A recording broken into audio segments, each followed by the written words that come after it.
excellent meeting. Looking forward to the presentation and discussion and to some really exciting votes that we get to approve tonight. If you'll join me, we'll do the Pledge of Allegiance. Pledge allegiance to the flag of the United States of America and to the republic for which stands one nation under God, indivisible, liberty and justice for all.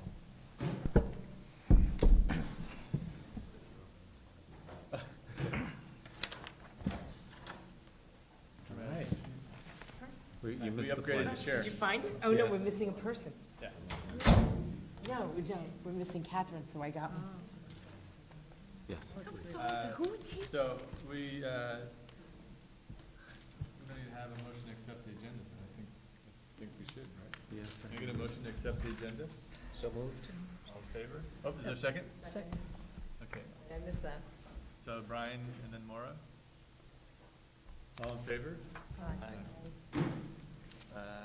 And with that, I'll turn it over to Dr. Harrison for our discussion and presentation, or vice versa, presentation and discussion. Sure. So good evening, everyone.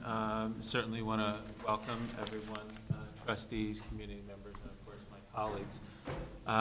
Tonight we are excited to be able to hear from our elementary administrative team, who is going to report on the work that they've been leading in their respective schools throughout this school year.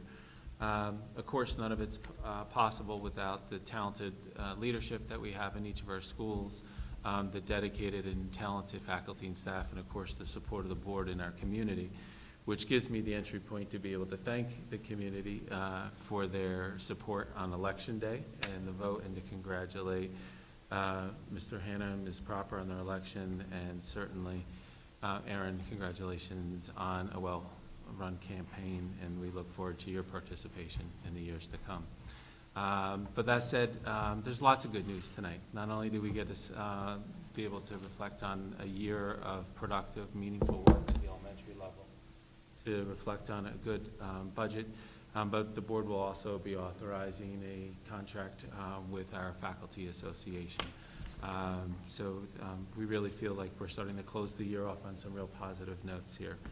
That said, I don't know, Dr. Kaur, the remote is to your side. Well, I would say also one other, is we'll be approving faculty and administrators for tenure, so that's Yes, exciting stuff. and we have 10-year votes, and that was a tremendous oversight on my part. Yeah, I was just going to say. Sorry. So I'm just kicking it off and then passing it to you. With that said, tonight I invite my colleagues up to the microphone, of course. And we'll certainly be starting with a bit of an overview and a recap. It may seem redundant to folks that have been in the room in the past, but it's important for folks that are viewing this presentation in isolation or looking at the presentation as a standalone. I would say to sit right up front, yeah. But when we think of our work in the schools, it's important that we think about that alignment and the focus that we have. And we continually talk about K-12 alignment and focus that's consistent through all of our schools and all of our grades. And the work that we have led in the schools this year has focused upon the implementation of our theories of action. We've had targeted efforts in and around instructional design and curriculum development. We've had tremendous program-based and department professional learning, and there's been opportunities for growth and expansion along the way, which we're proud of. But underlying all this, not only is our theories of action, but are the strategic objectives that align and drive much of our work in the school district. When we think about our strategic objectives, we have 6 that we focus on. And while they're all linked back to our core product of student learning and their education, there's 4 that really stand out and link to the conversations that are going to be had tonight. And I have them highlighted before you for us to reflect on as we move through the dialogue this evening. So our goals, again, are aligned to theories of action, strategic objectives. We define them through a series of goals that were in school-based, district level, and in departments that we discussed earlier in the year. And our process, as we've said, is constantly evolving. becoming much more specific and targeted. And we're proud of this progression, and board and community will see another step forward when we look to next year. We have a series of overarching goals that I will pass to Dr. Kaur to take us through a little bit of an introduction, and then we'll pass it off to our administrative colleagues. So at the beginning of the year, we laid out a plan for what our goals were for this school year. And one of the things that we're actually most proud of is the fact that we have maintained our focus and our goals so that we're not changing our focus each year. We don't go to a conference and come back and say, oh, like this was a really good thing I saw. Why don't we try that? So in some ways, it sometimes makes you feel like, I don't know, aren't you doing anything else? But we're doing a lot, but it always sits under this umbrella. And so you may remember from the beginning of the year, or if not, maybe you read the presentation before tonight, that under curriculum instruction, we had key goals around instructional practices, balanced assessment, and using data. So tonight you're going to hear both Deb and Andrea, as well as Joyce, refer to these three goals and give you examples. What I want to just point out is one of the most challenging things about talking about schools in progress is sometimes it seems like we're sharing like these one-offs, like here's a sample of one child's work. But I want to point out, even before they begin, that the samples that they've chosen are representative samples. It's not like there's one kid or two kids doing this work. What they're sharing are examples of work that's happening across a grade level, across, at times, multiple grade levels, in some cases across the whole school. So it's important to be thinking or recognizing that the samples are truly examples of what is going on each day in our classrooms. There are plenty of other things that they could share that would be one-offs, because good schools also honor and celebrate the art and the gift of individual teachers who are doing things, or maybe a pair of teachers working on something. So if we had all night, we could share lots of what I'd call one-off examples that are fabulous. But what you're going to see tonight are representative examples of what's going on in a particular grade or across the school. We always like to ground our work in our theory of action and our goals around our theory of action.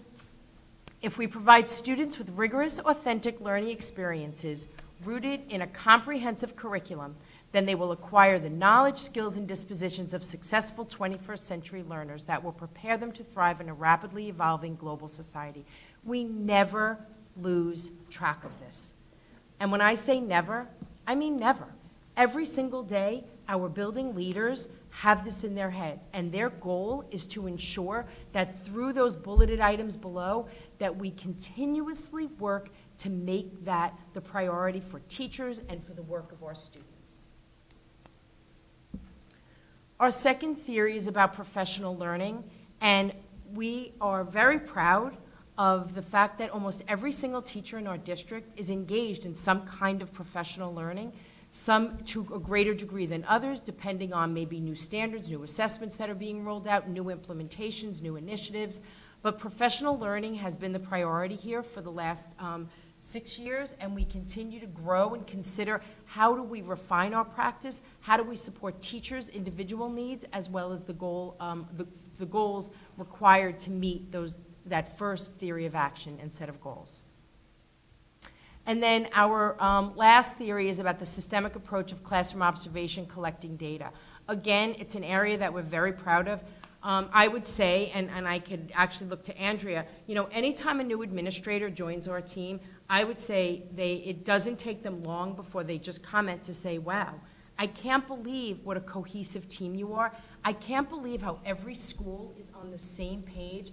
And that is absolute recognition of our building leaders and our directors, and this common belief that we are all in this together and we have one goal. And that goal is to raise a level of thinking here in Irvington for our students. And we do that in a lot of different ways, but as a collective group through observation and evaluation, where we have consistency and high expectations across the board. So you've heard me talk about a well-developed brain. Very often, when we talk about our unit planners and ensuring that the teaching and learning that's going on in our classrooms is very often or all the time being taught by people who have very well-developed brains. I became a math teacher. I'm really good at math. I became a social studies teacher because I loved and I'm passionate about social studies. Our goal is to ensure that all of our educators, when they stand up in front of students, are making sure they're scaffolding the learning in thoughtful and purposeful ways to ensure that all students can learn to the best of their ability, ensuring that we're differentiating our instruction. That's our goal. Am I going to tell you that that's what you see every single day in every classroom? Well, no, of course not. But our goal is the goal that we are striving to meet on a regular basis. A well-developed brain needed to be defined early on so that everybody is on the same page. So a well-developed brain reflects thinking, metacognition, and a way of thinking with automaticity. You've heard us talk about the 4 learning goals: knowledge, skill, making meaning, and transfer. We are pushing the teachers and ourselves to look at classroom instruction and name what goals are we working on at any given moment in time. And these are the 4 key learning goals, ultimately transfer being the most important. But transfer can't happen without the knowledge and skill, and ultimately the making meaning, which are the activities our teachers do to get to the level of performance that you're going to see examples of tonight from both Dow's Lane and Main Street. A goal for us this year was to develop a balanced assessment system that measures students' content, knowledge, skills, and dispositional thinking. You're going to hear examples and you're going to see examples of how we've moved in our practice around assessment. You will also see examples of data. We continue to increase the use of data. Is it exactly where we hoped that it would be? Nope, it definitely is not, but we have made significant inroads. You hear teachers using a different language. You hear teachers talking and seeking data that will inform their instruction and will inform the practices of the entire school building. Always a reminder I like to pop up there. It's just the unit planner. It sits at the foundation of all of our work. So tonight what you're going to see is, if you look on the left, building goals. At the beginning of the year, we shared with you in our presentation the framework of goal outcome evidence. Tonight, when we look at the assessment of our goals for the 2017-18 school year, you're going to see that we framed it around approach, implementation, and results. So with that, I turn this over to Deb and Andrea to share some examples of their work and the work of Dow's Lane.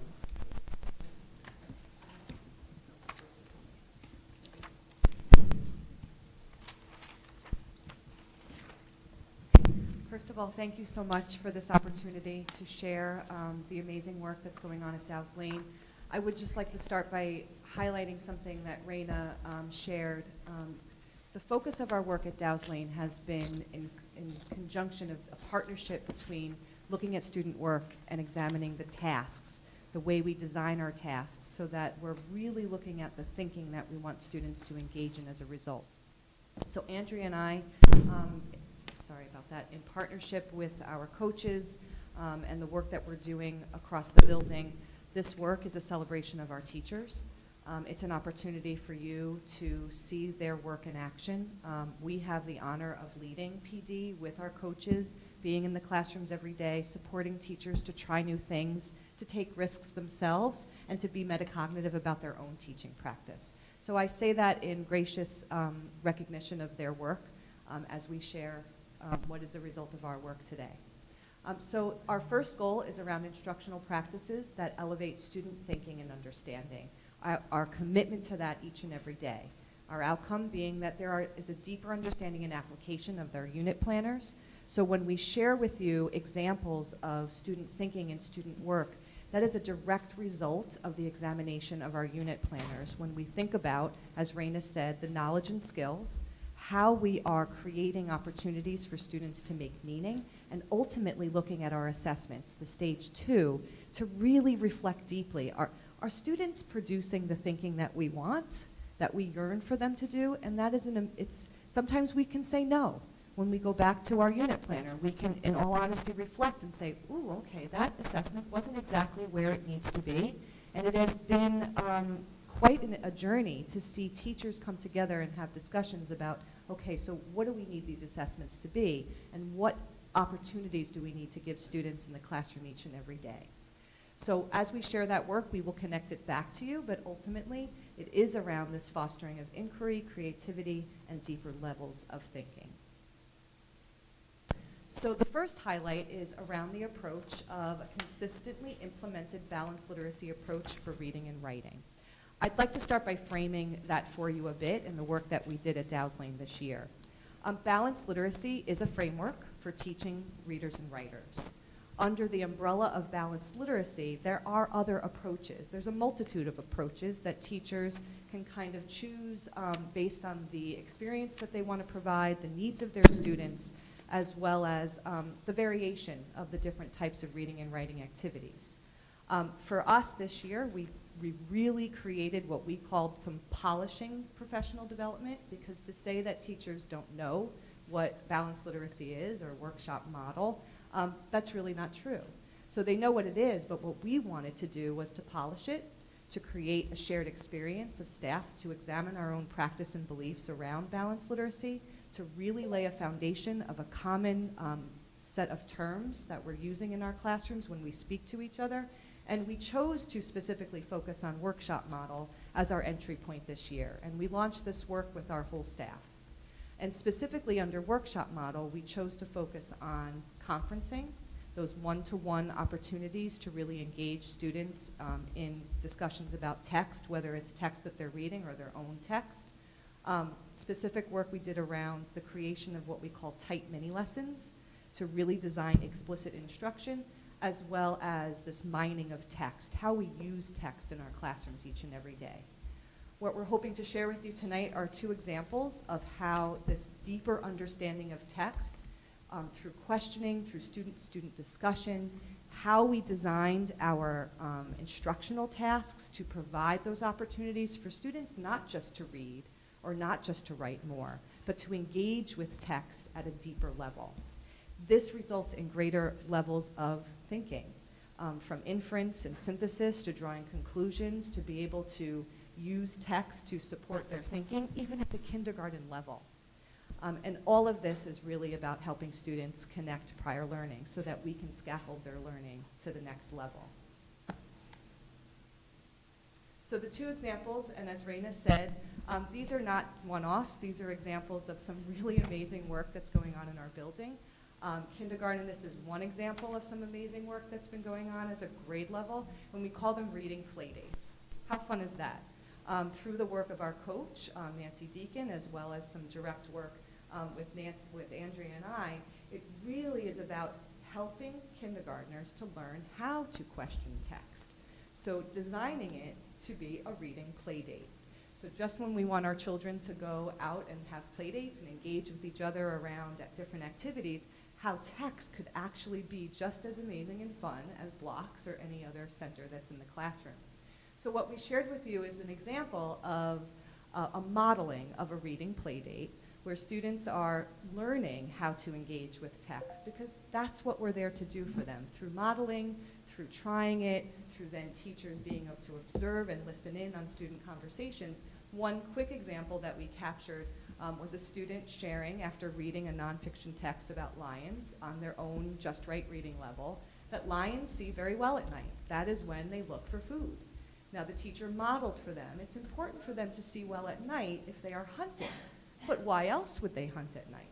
And the student said, oh, because the other animals are sleeping and they can creep up on them and pounce on them. So how do we harness what is a natural inquiry about the world through the study of nonfiction text and through modeling of how to really ask questions that get kids to think more deeply about their reading?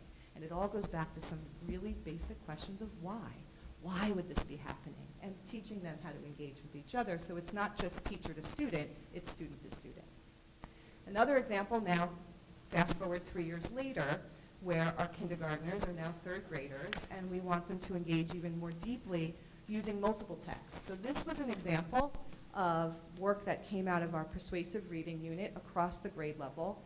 The whole third grade really took a deep examination of their UBD planner for persuasive reading, and really decided that we wanted to design some opportunities for students to read multiple texts, to be able to form opinions, but then support their opinions with text-based evidence, and then take it a step further. It's not just about students reading something, stating their own opinion, and using text to support their opinion. It's being able to have an authentic responsiveness to another third grader or to a teacher in a conversation about that text. So they have to think on their feet.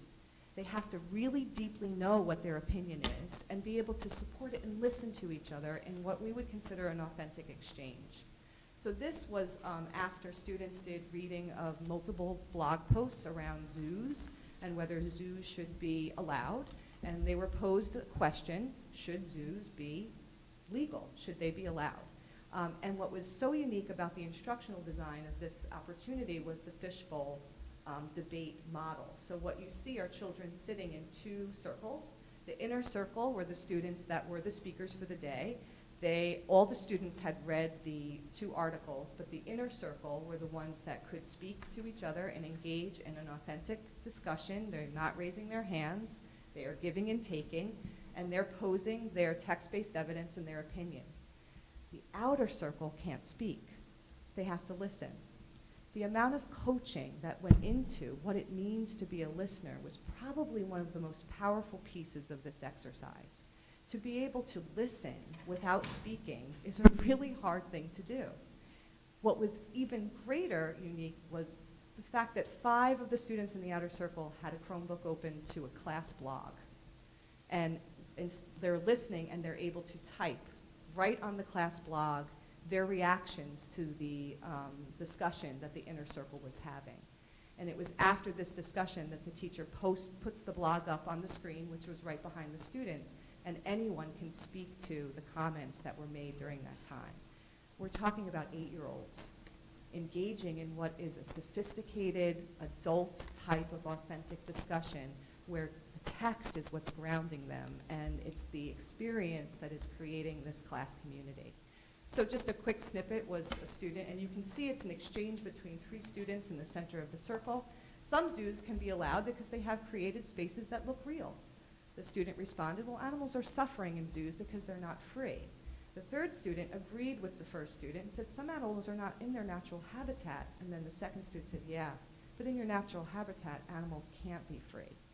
So for us, in looking at that, it's really about their engagement and the level of discussion that they're having that's deeply rooted in what they believe in, and it was grounded in the reading of these 2 separate texts.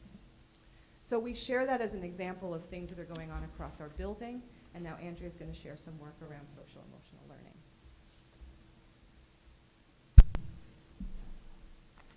Hello, everyone. Another approach that we took this year at Dow's Lane was to have a well-articulated plan for social emotional learning and character education. So through our monthly assemblies that students were leading, children were leading other children in themes with habits of mind and character education. So we developed a common language and interaction with students and teachers throughout the whole school. We found that through this learning, words became consistent, actions became consistent, and the children started to change. The teachers were offering explicit instruction in the morning meetings, and then throughout the day, interactions between students and teachers became very natural with different themes and ideas about being better people. This slide shows an example of students writing.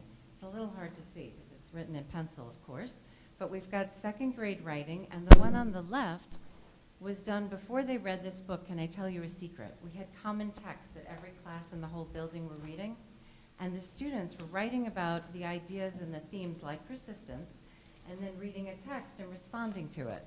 So we felt that the students' writing became elevated, and the comments and the language they were using changed because of the themes from the character ed and the interconnectedness of the themes in the character education program. So on the left, the child's talking about persistence and what you believe in, it's what you can do, like I can do it. Sort of simple, little response. And then on the right side, the deeper understanding about the child saying that, I'm just going to turn, you would never give up, because you'll never give up to find what you do. If you give up, you will never find your place in life. I mean, that's incredible. The idea that a child could take their character education learning to that level based on assemblies and explicit instruction from teachers and interactions with each other was just an incredible growth in our character education and the way children act toward each other.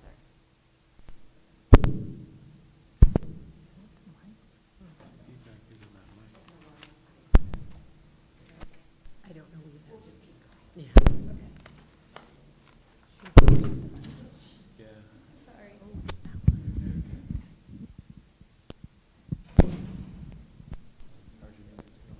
The man inside. It's David's stomach. Okay. Is that better? Okay. Hopefully that's better. Another area that we wanted to highlight and focus on was around where we talk about practices that elevate student thinking, is really around the integration of technology through the lens of innovation and higher level thinking. We had so many examples to share that are happening across the building. Raina has a term, it's called sprinkle the dust, and it really is an amazing implementation practice where we are able to share out with teachers the different opportunities to use technology, which does not have to be something that's plugged in.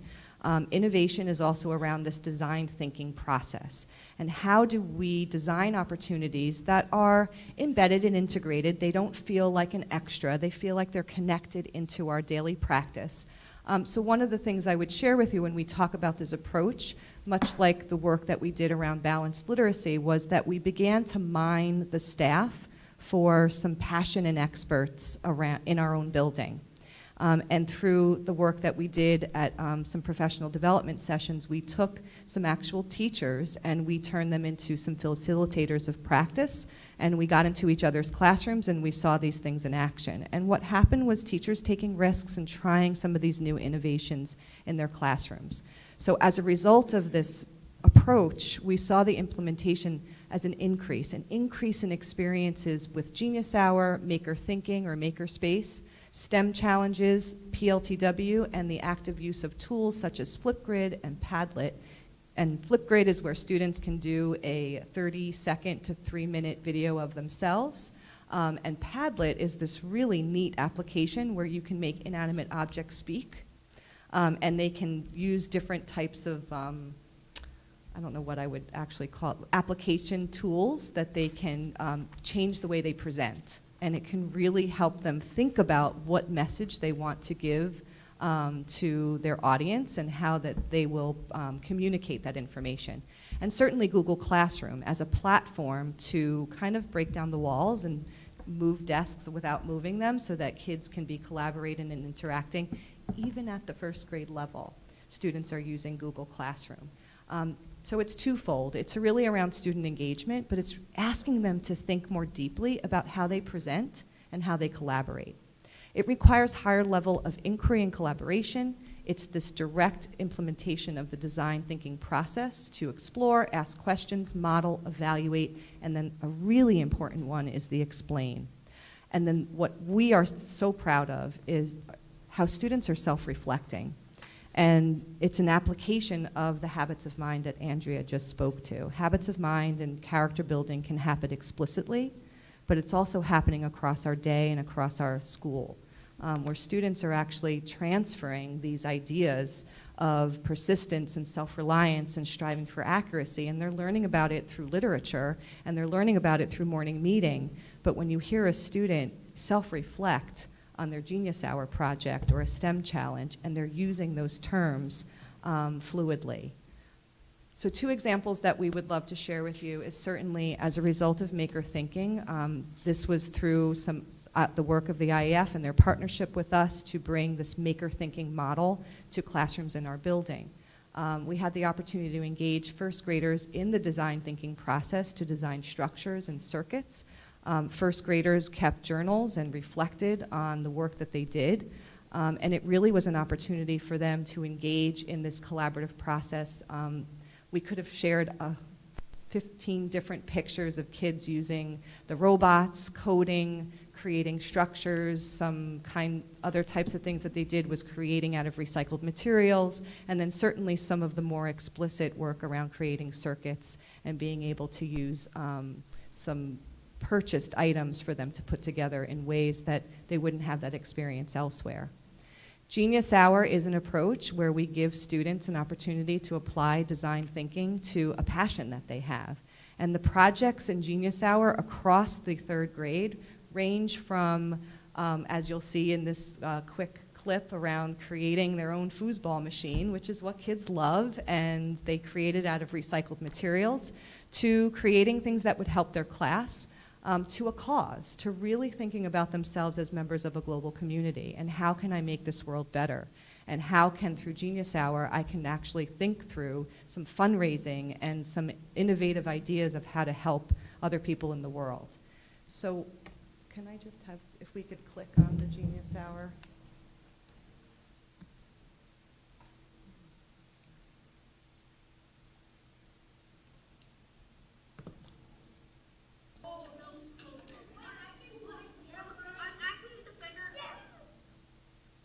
So it's a really quick clip. You'll see it again. I love it. I had So what that shows is, yes, kids are playing with a foosball game, but what it doesn't capture is the process they went through to create that collaboratively. Everything from research to really looking at what goes into designing a foosball table, to the push and pull science and the design model, to finding the materials, and really through some trial and error and a little bit close to giving up. We call that a productive struggle. And their teacher really, and this was, a change in teacher practice, to really hold back and not give students the answer and say things like, well, what do you think we should do next? And how are you going to solve this problem? And it really came down to the students reflecting on persistence and self-reliance. And in the reflection that these two boys did on a flip grid, they actually talked about how at first they were frustrated with their teacher because she wouldn't tell them how to fix the problem. And she just kept pushing them back to the thinking. And they got it. And what they found was that they glued their clothespins closed. And they needed to rethink how they attached the clothespins to the dowel so that the clothespins could spin. And ultimately, it came down to that process that they had to engage in, and ultimately creating a successful game. I have to share one other thing that just came to me today. So teachers engage in a goal-setting meetings at the end of the year, and one of the teachers that took on Genius Hour for the first time this year had shared some examples of student work and some reflections that they did, and it really almost brought me to tears, and I just felt like I had to share it. And it shows the difference between the types of projects that they do. So this was a third grader who started with what she felt was a problem of practice, so to speak, with recess, and how we have a buddy bench, but we still have kids that feel left out and disconnected. So she created what she calls a friendometer, and it is a box design where it's color-coded by grade, where students could share if they're feeling lonely at recess. But what is so, I think, touching and moving is she thought of everything from the directions for how to fill out the friendometer to a volunteer list that would hang in our main office area where kids from different grade levels could sign up to be friends. And then through this box, we could identify children that needed, and this is where it got me. So the teacher did a 4-square reflection. Questions like, what did you learn? What did you make and create? What were your epic failures? We really do talk to kids about what does that mean to feel like you had an epic failure. And then the last one was goal for next steps. And she actually crossed it out, and she wrote end goal, to make Dow's Lane a non-lonely at recess school. I mean, this to me speaks to a complete partnership and weaving of what we believe in for social, emotional, and character building, and children really becoming so invested in their school and creating an opportunity to change their school. And I was so moved by this, I really think she could package this and sell it to schools all over the nation, but she will have this as an implementation at Dow's Lane as she moves on to Main Street School next year. It will live in somehow we're going to implement it at a school level. So I share that with you as a few examples of the power of inquiry and harnessing this creativity that our K-3 students, they bring that to us every day at Dow's Lane. We're one of the luckiest places on earth. How do you harness it into the design thinking process? And how do you harness it into the application and the evidence of student thinking that it's producing? That's the joy of what we do.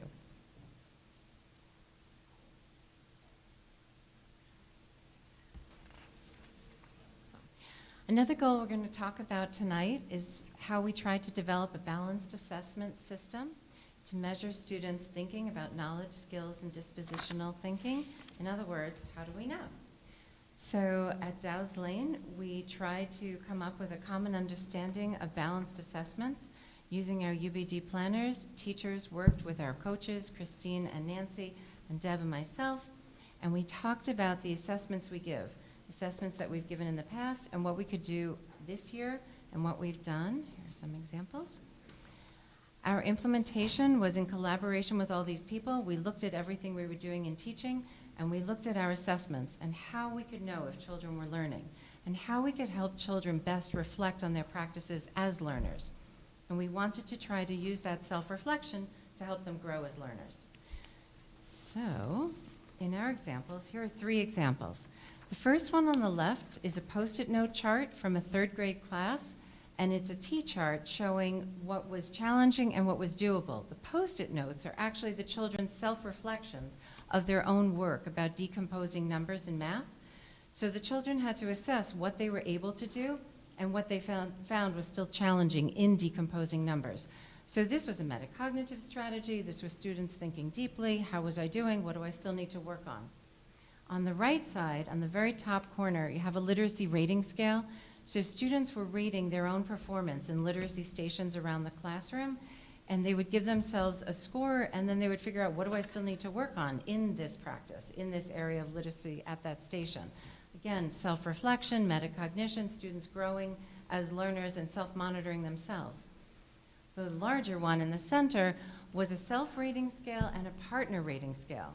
So students were put together as buddy readers for fluency, and they could rate themselves. And while you see some of the checks in the same column, and they were rating themselves and their partner was rating them in a very similar aspect, they were still learning to figure out, how am I doing as a reader in fluency, and how can I get better?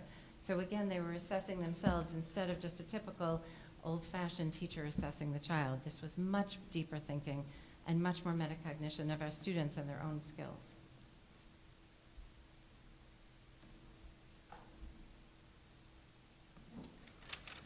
So there's so many different ways that we assess students each and every day.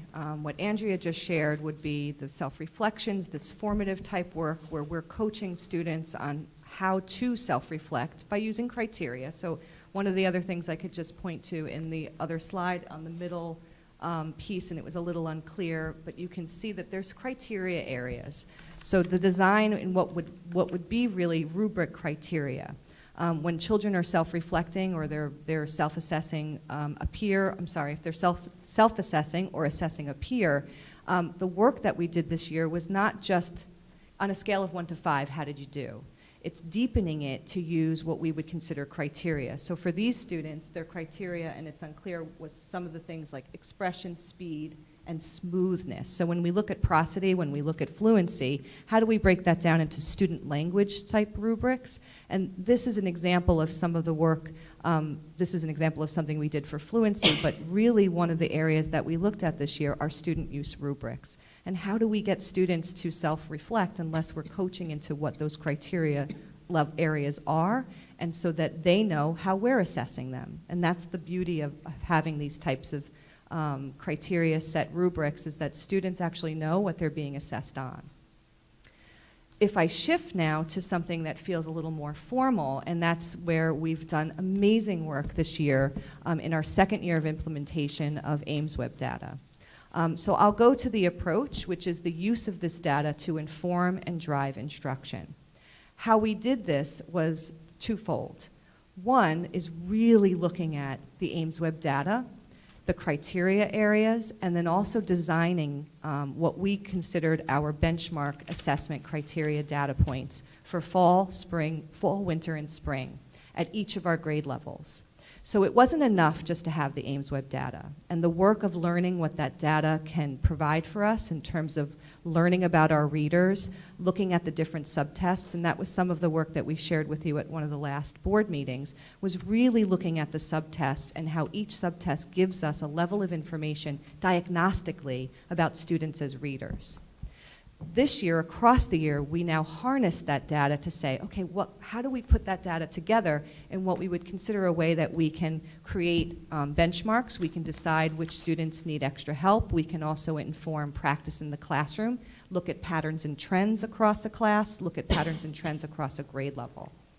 And what it resulted in for us was teachers really designing targeted interventions. And when I say that, I'm first going to speak specifically about our RTI interventionists, and those are our math and our literacy specialists that work with students in the RTI and TSS model.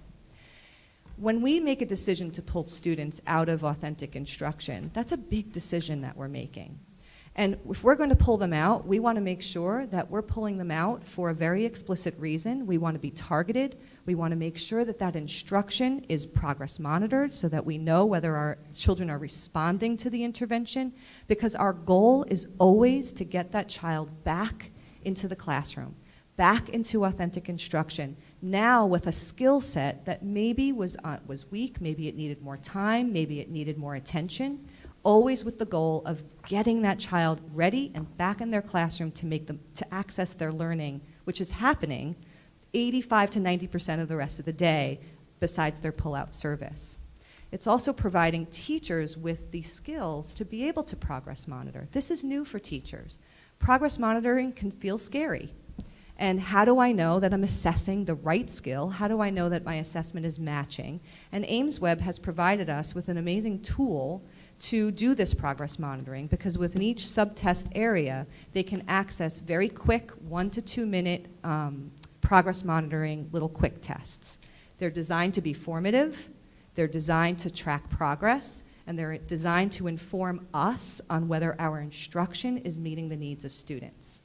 And then ultimately, it's how we engage students in knowing why they're going for these services, how are they increasing their fluency or their inference, or how they engage with text, and that's all around metacognition.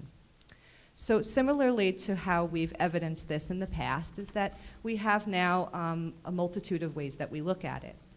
So one of the things that we have through AIMSweb is this amazing progress monitoring tool, and this is specifically a student who was identified as needing support in improvement of her oral reading fluency. And for this student, it was specifically around her reading rate.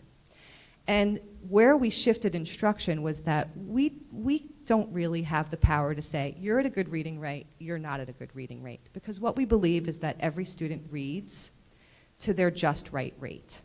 Some students are going to read slower, and that's okay. Because the rate at which you read is not always an indication of how successful you are as a reader.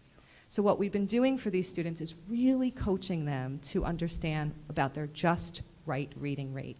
So what you'll hear is a self-reflection of a student who is exploring and discovering just that for herself.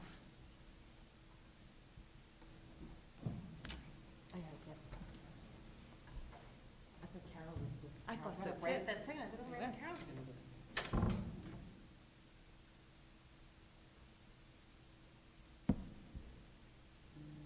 Eva, you've been working so hard this year to improve your oral reading fluency. Your goal has been to make your reading sound more fluent. So how has our intervention, which is focused on fluency, changed your learning and your reading this year? It helps me read like faster at my own pace, and when I read like slowly and not quickly, I don't understand what I just read, but when I read at my own pace, I understand more. So for me, when I hear that, what was most powerful, I know it was hard to hear, what's most powerful for me is a student who has struggled, who needed more time, was able to make the connection between her reading rate and how by recognizing and honoring her own reading rate and not trying to be faster, she became a better reader. And for a second grader, that is huge, because we measure students, and we have to be very careful about the messaging that we give them. And what we really feel passionate about is your rate of reading is not what makes you a reader. And for this child to come to that metacognitive place to say, I'm going to read at my just right speed, because then I'm a better reader, will stay with this child through her reading career. And I just can't speak enough to the power of that. You'll see that through her progress monitoring, and as a result of this direct, targeted instruction around oral reading fluency, she increased from a 73 to a 91. Her goals are not done. So she has she has achieved mastery. You can see through the goals that line that you see going up on the diagonal would be where we want to see her progressing as norm reference to her peers of her age in this age group. And you can see that she's right where she needs to be, even a little above that projectile. So we'll continue to work with this student and continue to progress monitor. But we will now move to her secondary goal. Once we get her reading and get her confidence, then we start to dig into the deeper levels of comprehension and to inference. And that would be a next, let's say, goal that we would progress monitor through either RTI or through her classroom teacher. The next one is just a quick picture of what we incorporated as our criteria. And we share this with you because we want to show that we're not just using Ames Web data. We had to find a way to capture what teachers know and believe about their students, because they are there with them each and every day, and they have a level of expertise that we respect. But we also wanted to use our Ames Web data because it is research-based, and it is norm-referenced, and it is valuable because it breaks down reading into different areas. So what we wanted to show you is that we use our F&P, which is a diagnostic tool, Fontist and Pinnell, and teachers do Fontist and Pinnell testing of students as part of progress monitoring. We also took the subtests in different areas for each grade level, but you'll also notice that there's a space where it's called Tier 1, 2, or 3 intervention plan, and that is where we capture teacher feedback. If a teacher feels that a student is struggling in their classroom, they create a Tier 1 intervention plan for their classroom, and they share that with administration. We meet as a committee, we discuss these children, and we actually have interventionists that go out into the field, so to speak, and they coach teachers side by side to help them name a goal for a student and how to progress monitor it in their classroom.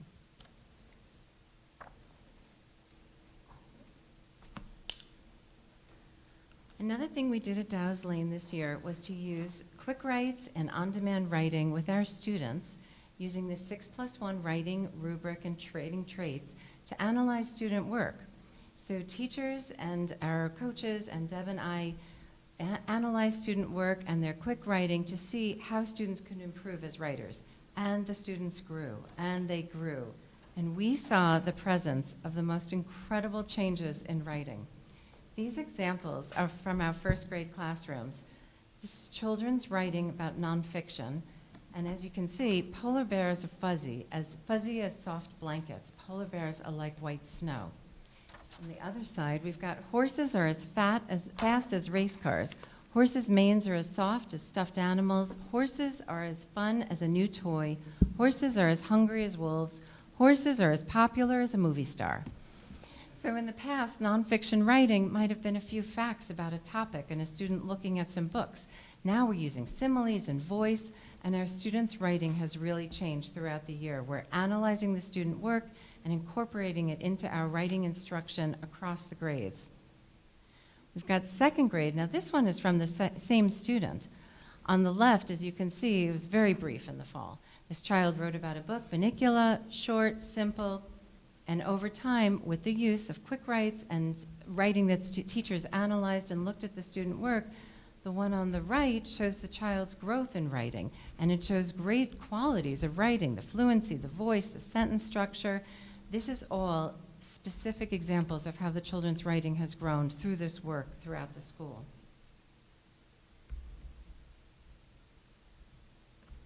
So with that, we're going to move to our elementary colleague, but with just some closing thoughts from Andrea and I.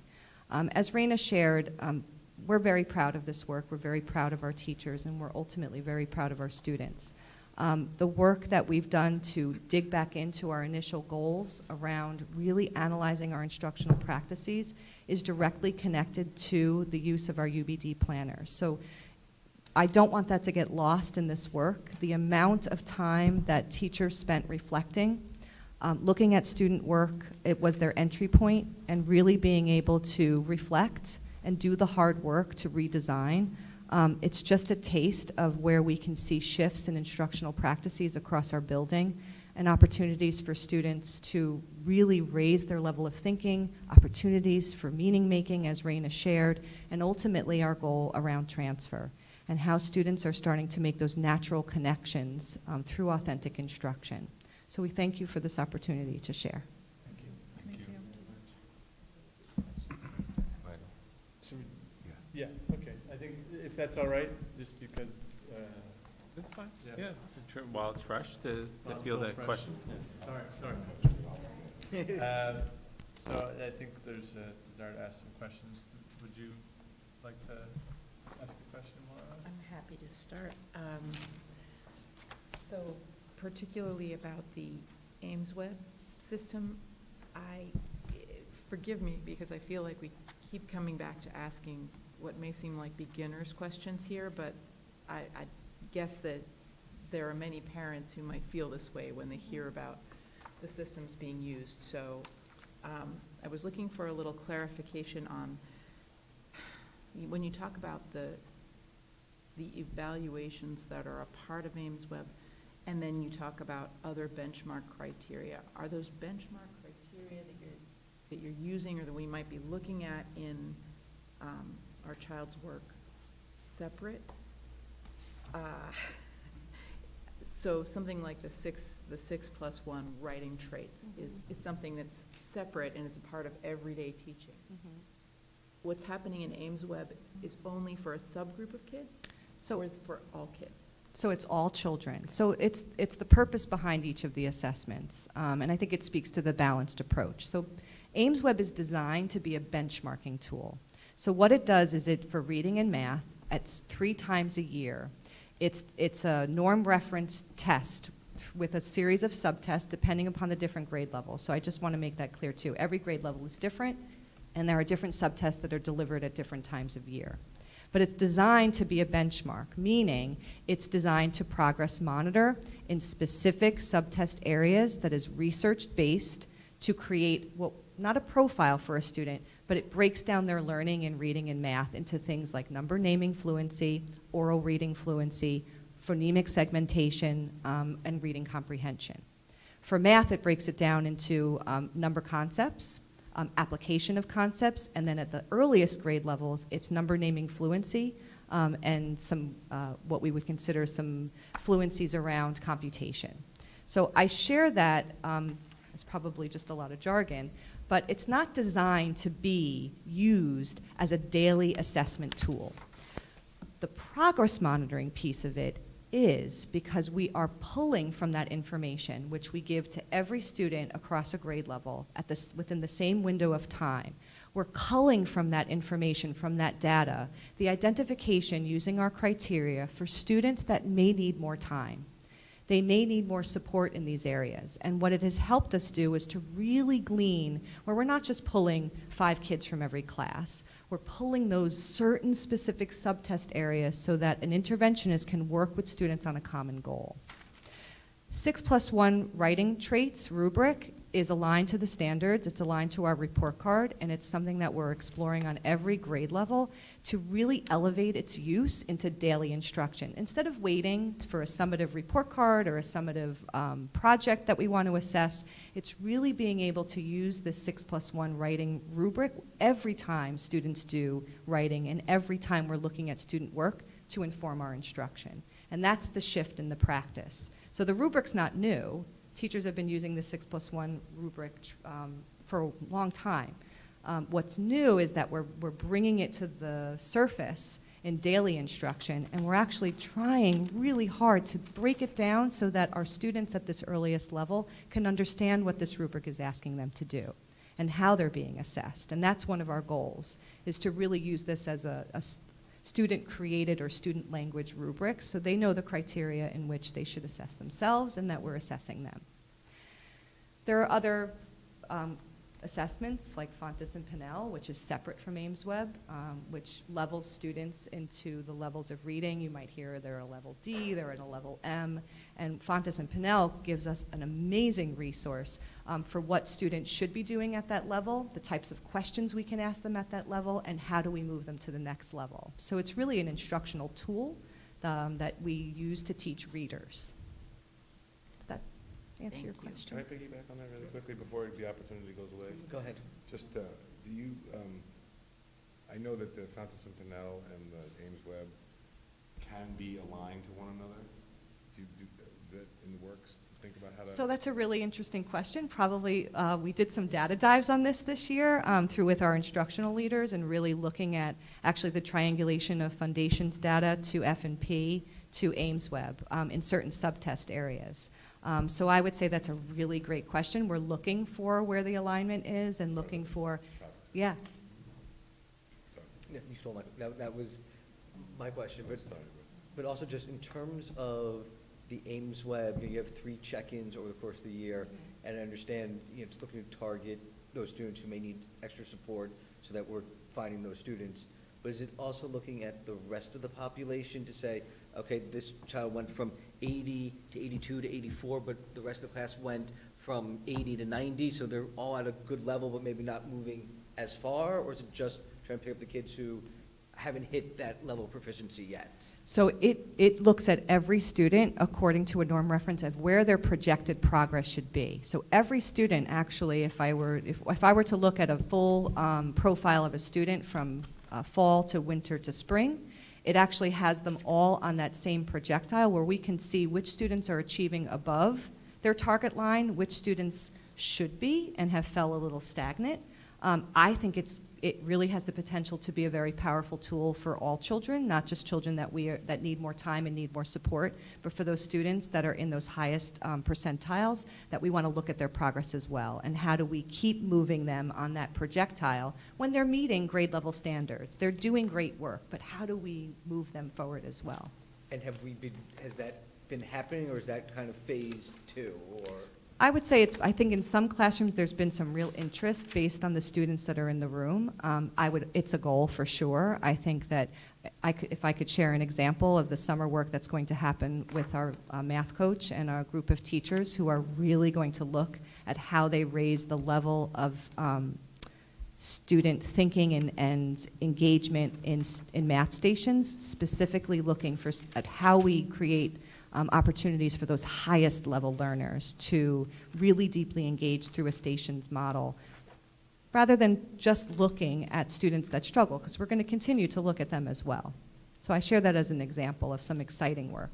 I think when teachers see those graphs and they get their printout for their class, and it's color-coded, they can really see and helps them to really think through the lens of data that this isn't just about the students that are struggling in my class. This is about me and my practice and how I'm moving those highest level learners to the next level.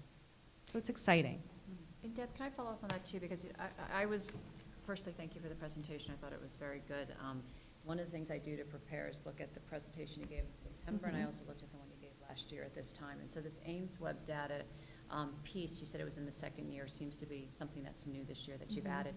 So my question is, where are you at in Dow's Lane just for all kids? I mean, is this something that when you say that every teacher is entering the data for every student, is it done as the teacher is prepared? Like, where are we at Dow's Lane, and how far along are we? Do you want to share about the data meeting?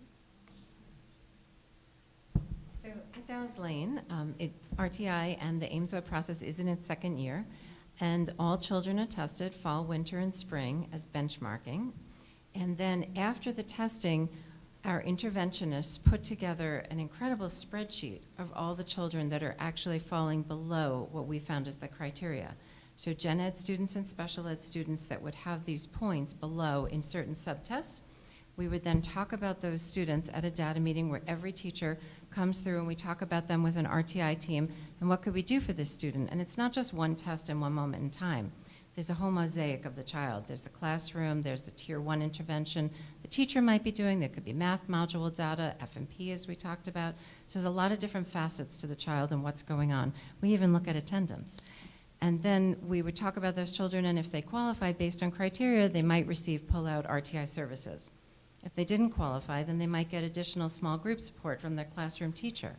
And then we also, every teacher gets the printout for their whole class. And that's at the point where they'd be looking at every student in their class in every point in time. So that's where we would look at not the children that are need a little extra push or have a certain score that we would highlight, but the students at the whole range of achievement. So then we're looking at the very high students too, where they're achieving, and how we could continue to challenge them wherever they are. And I just want to add, just because I think it's so noteworthy, you know, Deb and Andrea, certainly Andrea came to us with an enormous background knowledge in RTI and Ames Web. But one of the things that they're doing can be seen in this really efficiently designed professional learning model, where they brought the teachers in. How long were they with you? Each teacher. 15 minutes, right? So we talk about teachers being pulled out of the classroom. It was such an efficient model. They came in, they had the interventionists there, they were able to explain the data, they got teachers talking and understanding their class's data, so now they know how to engage in that kind of dialogue. And it was such a well-designed professional learning experience because it was everything that we want. It was thoughtful, it was deep, it was good learning for the teachers, and it was efficient. And I think that efficient piece is really big for us. So it was really just to their credit how they moved this work along, both collectively as a building, but also teacher by teacher. Yeah, I was wondering how you would do that. Yeah. We've had teachers asking. They're yearning. They want to know more about the data. I mean, to me, that's a sign of a really great practice that has taken hold. Just as one of our literacy specialists trained our special education staff because they were really looking to learn more about how to progress monitor and how this progress monitoring actually connects to the IEP goals. So they spent time together really engaging in that study of data and how to progress monitor and the direct connection to the other applications in our building. So it's been great work. And then when the children move on now to the next grade, and you have all of this data, it gets reshuffled, given to the next teacher, and they follow it through. Right? Yep, and we also now have RTIM Direct, which is a data warehouse that is housing every result of every meeting and our decisions. Teachers are going to be equipped with even more information this year than they were last year, especially as we create our class lists moving on to next year. So it's really exciting. To continue with the RTI system, then that is, each child is in the RTI system. Every child technically is in the RTI system because Tier 1 is classroom instruction.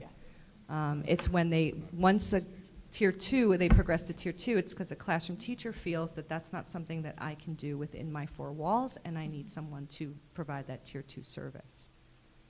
If a parent wanted to understand their kid's performance in deeper ways, say there's some reason that they had that they wanted to discuss either with the teacher or with the administration, how will they ultimately, if not presently, be able to, how will you talk about these results with them, or how is that envisioned? So how will this help parents to better see what teachers are seeing without being experts in these systems? Well, I think students, I would say, I know that students who are identified, teachers, our interventionists have had direct conversations with parents to really look at the progress monitoring pieces, the subtest data, to really break it down for them. Sometimes we do that because it's hard to hear that your child may need some extra support. And it's also really amazing news to hear that your child has reached a goal and made progress. And there's those moments where we have to give them back their wings and let them fly. And we know that it's hard sometimes to let go of those extra layers of support because we want them to keep improving. So we've used the data in both ways. I think mainstream, when we talk about conferences and things like that, again, I would go back to the purpose of Ames Web data. I would say that a conference is really about a student's progress in the authentic learning. The role of Ames Web data is different. It's a benchmark. So I think what we would love as a goal is to continue to grow in our own expertise around the data, really lifting up and surfacing for teachers what that data means when we get it into their hands, and having that as a tool to be able to support their conversations. But I wouldn't want it to replace the conversations that are so valuable about daily work and daily practice and what teachers are seeing in their classrooms. So I would share that if any parent wants to know about that, it's not off limits, it's not taboo. I've had many times where I meet with parents and I say, let's pull up the Ames Web tablet, let's talk about it. And that's been really helpful over time. I will say that at my parent-teacher conference is very helpful. It works. So you've asked for it, or? I it's had been the there? exact experience that you just asked about, Uh-huh. and I was given the data. Actually, I was reached out to with a beautiful letter with the. Nicole Kratka. Is it Nicole? Doesn't matter. The teacher was amazing. The literacy interventionist? Yeah, the interventionist. Nicole Kratka. Yeah, yeah. With Amy We're not Blackwell supposed to last mention year. her Oh, name. The young lady was. But just fabulous. keep going. whoever she was fabulous. But they reached out and said, "This is the situation. Look at the data." And it's great. You know, and then I got the letter. Yeah. So it's at that stage of being used. Wings are Got it. flapping. It's nice. It is, just as you described it. Yeah, we gave him his wings back. I have 2 questions. Maura, were you done, or did you have Yeah. other questions? After we hijacked your No, request? you jump in. If there's anything else, I'll jump back in. So just two, first, I think what a beautiful presentation. Thank you for the in-depth and, really nice look at the substance stuff that we always talk about. I know, Reno, we always refer to, we don't want to just look at test scores, we want to look at substance, and that was really nice to see. Just a couple of examples, I would love to see more, but I know we don't have time for that kind of stuff. But I do, as a board member, and I know we as a board have always talked about, like, that stuff is super important. We also want to see sort of high-level looking data. So I go back to, and I know some people don't want to hear about it, but I'm going to talk about it anyway, is the state test data, right? Because when you talk about the whole conversation, both from the beginning of the presentation, high level to this, and then I'm sure when we get there, is about standards-based, right? And so, again, whatever people think of it, the state exam is standards-based. And so when I look at the Dow's Lane third grade data, I see that we went in ELA, or literacy, from 78% proficient to 67% proficient.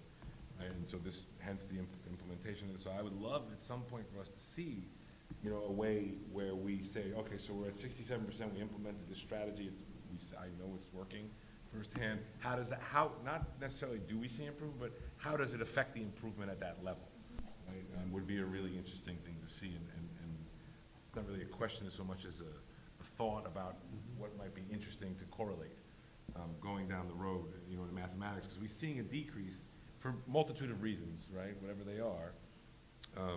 How do these tools then, at a higher level, and even more locally, the Fountas and Pinnell, it would be really interesting to see a goal, I know I rehash this all the time, that's really concrete and high level that says, at the end of third grade, I know with Fountas and Pinnell, to be at a level Q is like equivalent to a 4, right? Like there's a correlative there through Teachers College and whatnot. How many kids are at that, right, or at that level 4, or at that Q? What percentage of students is this work helping us get?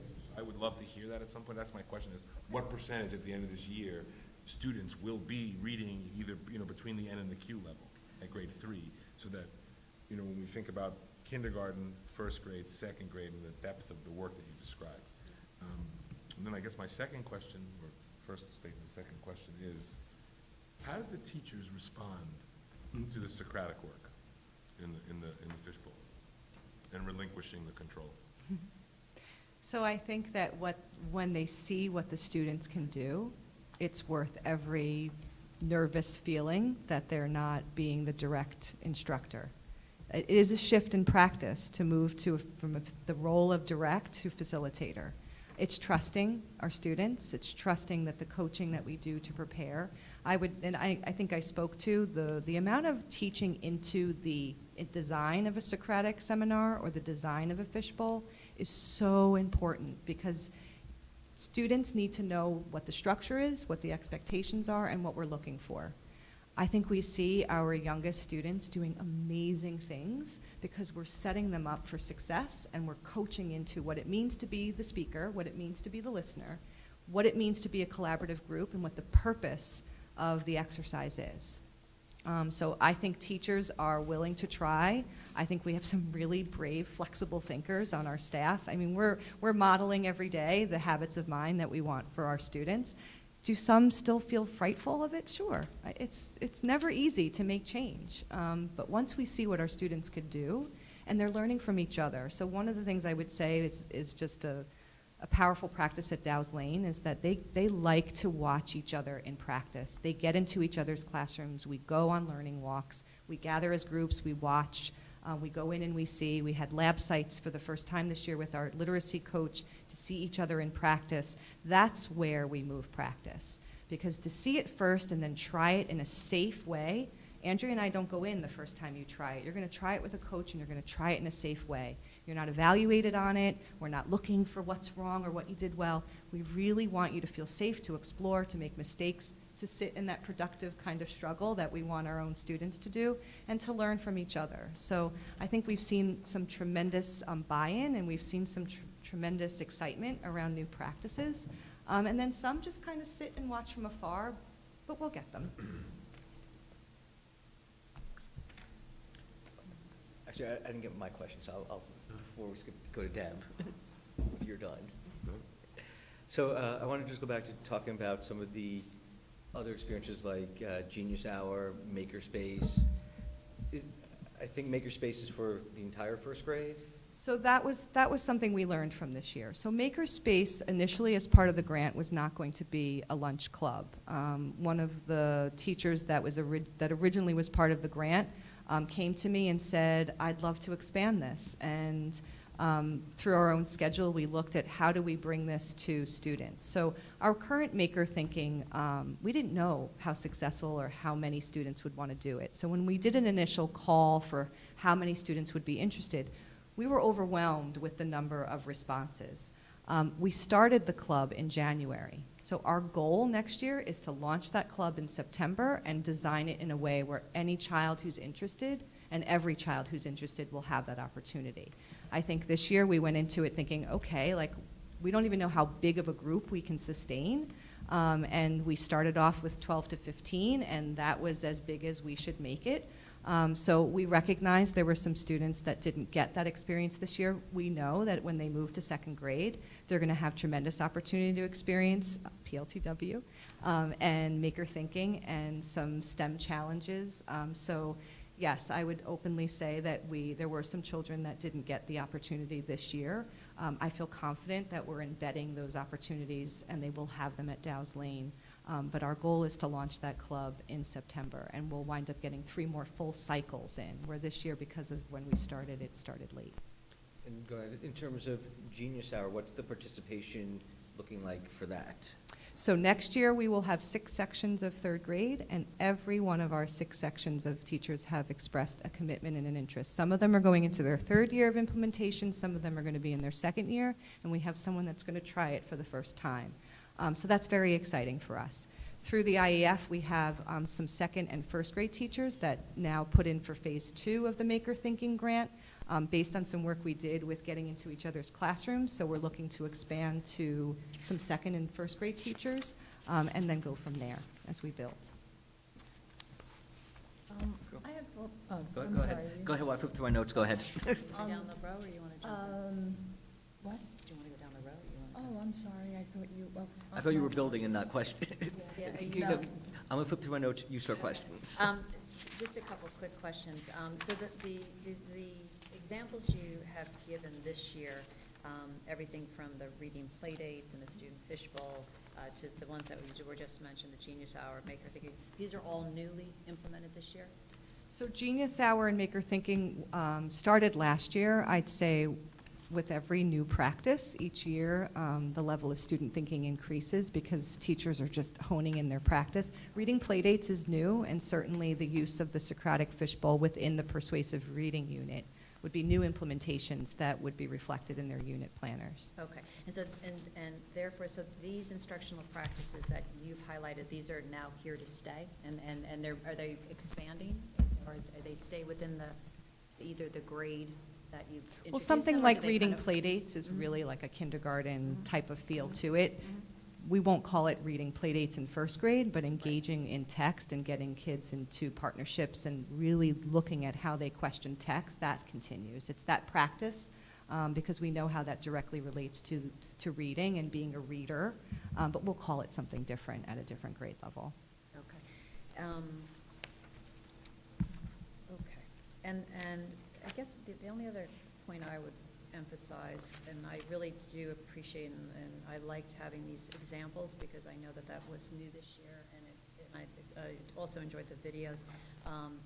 You know, I go back to, because I read some of the notes we made last year, and again, it always seems to come back to the assessment, and both, as Dave pointed out, in terms of standards-based assessment, student performance, and having the student performance piece now being introduced to us in June, kind of separate and apart from this piece, does make it a little bit more challenging for us to kind of take what we're hearing as our new approaches and things that you're saying are working, and then comparing it to, in a couple weeks from now, how we're doing on standards exams. But I think that's something that as we evolve and these presentations evolve, I think that we're getting kind of closer and closer to where, as a board, we're better to understand it and follow you in your presentation. But I don't want to not point that out, that it's still something I feel that we're missing, that we could take what you've given us, and I know we can't be here all night, and we've got still choice waiting in the wings there, but I like what you did tonight, and I liked the specific examples, and if somehow, and I don't know how it can be done, if somehow it can be combined with also a little bit of the student performance piece, I think that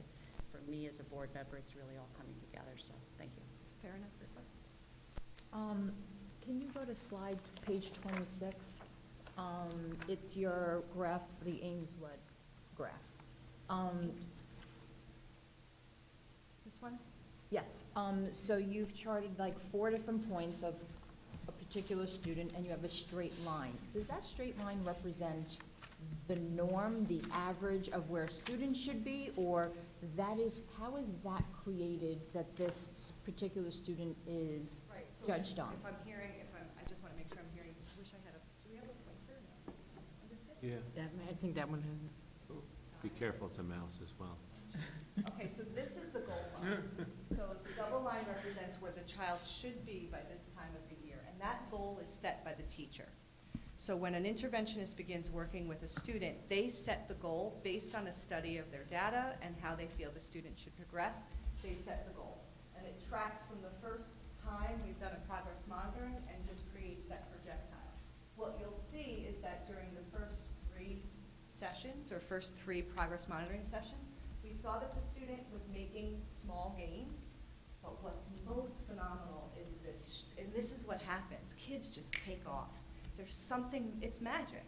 So what we see here is that student, not only did they cross over what would be their projected to the goal line, we have a student that is now sitting above that shaded line would project where students of her age and her grade level, because Ames-Webb uses your birthday, norm references where that child should be so that we know they're making the right amount of progress. So the gray line, so I was hearing you right, that gray line represents where the average student is within that particular grade or that class? Her age. Her She is age, a student okay. that is norm referenced by age to other students across The either the country. state or the nation. You can do it both ways. Or we could actually norm reference to Dow's Lane. But for her, I mean, if we would predict where her projectile would continue, we would want to see her continue to grow and stay above or in line with where this research-based program has told us she should be making progress. Based on her other subtests, that's where she should be. Okay. I very much appreciate this particular presentation because I feel like we've been given a lot of examples of how you guys are monitoring and measuring the students' growth. I think sounds like I probably disagree with Mr. Graber's earlier comment about measuring them and where they are, like you said, percentage, like how many kids are on the, if there's a goal, if I heard you right, Francis and Pinnell, that I guess Q is the top of where they should be in 3rd grade. You want to see that percentage, more kids going to be at level I Q. said it would be nice to see, like at the end of the year, say, wow, when you do that final running record, it's called, and you say, wow, if the culmination of all this work, I can tell you that 72% of the 2nd graders are reading at a level O. Okay, because I guess, yeah, so I Just feel getting like. the data together Right, is one I thing. mean, to me, especially at the lower grades, to me, it's the growth of a student. So, you know, there are gonna be certain years that you might have a particular cohort that's a higher flying cohort, and you'll see, you know, growth, and you'll see their reading levels are maybe as a grade a little higher than others. But to me, what I see, what I'm so happy to see, is various ways that you are assessing these kids and making sure that they're progressing and learning. And, you know, there are gonna be years that you have a particular cohort that's a really strong cohort, and they're gonna fly, and they're gonna do beautifully, and then you're gonna have other years that you might have more struggling children. And I'm just really happy to see a variety of ways that you are assessing them and helping them grow. I want We completely agree. Okay. Yeah, but I do want to jump in, because I think, you know, the stuff that Dave was talking about is also valuable to look at, not just the Ames Web, but standards-based as well.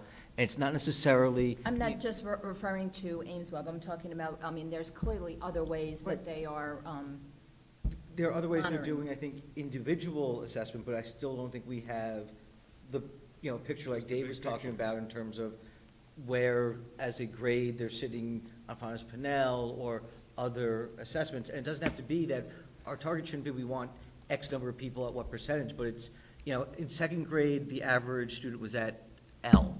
And now the average student is at Q, or, you know, just looking at it on the standards and how they're progressing, not that, you know, we need to have X number of students at X level. I think So is- can I just add a piece in here that I think is worth you just having as part of your scope of thinking? Is, you know, one of the things around the F&P that we have really not done well is we have not provided the necessary and consistent training. So our teachers were trained, I don't know, I was principal of Main Street School, it was a long time ago, 11 years ago. We did a half-day training on F&P, and then we rolled it out, and there's been different principals, and so we have teachers who have been using it, and I would say in these last couple of years, it has been pushed again. So this year, prior to school opening this year, we're actually providing new training for all, this coming September, I don't know what year, how do we want to say it? Yeah, for 18-19, how about that? For 18-19, actually, before the school year even starts in the superintendent's conference day, we're going to be training all of our teachers. We got the new F&P assessment, and all teachers will be trained in that. Because one of the things that we've questioned, so even if we did have that information, which would be good information to have, Dave, I agree, we really have not trusted the fidelity of our implementation to the degree that we would like to. So we're very excited, and our teachers are as well. And they're gonna all get a baseline training, and then we'll continue to support teachers in the implementation so that we're ensuring that when teachers are doing those diagnostics, we have some consistency with how we're doing that. And that's a critical piece if we're then gonna report on the data. Yeah, and Maria, I totally agree with you. The depth of this was beautiful. I'd like to see that stuff is vital. Just that high-level thing, because we went from 78% in this district proficient in third grade to 67% in third grade. So Dave, I just want to be careful when we throw those numbers around, because here's what I would love to say, is I would love to see, look at fourth grade. Very often, third graders, so their third grade test scores are not a very accurate indication of our students. First time taking the test, we see it. But we see it all the time, that the kids' performance as third graders very rarely mirrors what they do as fourth graders. So for us to spend a lot of time, and again, we're trying to be efficient, that has not proven to be an accurate reflection of our kids' performance when we look at the subsequent years. So I would just be cautious at the primary level, at Dow's Lane, how much, we look at that data, but I'd be careful about how much we're actually using that data to find correlation. We actually agree 100%. I love when we agree. Yes. And my wrapping up my question or comments, there's a lot of evidence here I also see of not just the identifying struggling students and how to help them along, but also middle of the road, high flyers. This is something, there are a variety of things that you've shown to me of how you guys are assessing these kids and moving forward all students, which I feel like we've gotten snippets of little things here and there, but tonight I really feel like we've gotten a better picture But ultimately, going back to what Deb said, I do think there's a little bit of a disconnect, to what the end game is for us to see, but we're moving in a great direction. So thank you. And I'll say the same thing after your presentation. And actually, All right, I think we gotta give Main Street School a chance here. But it's really meaty stuff.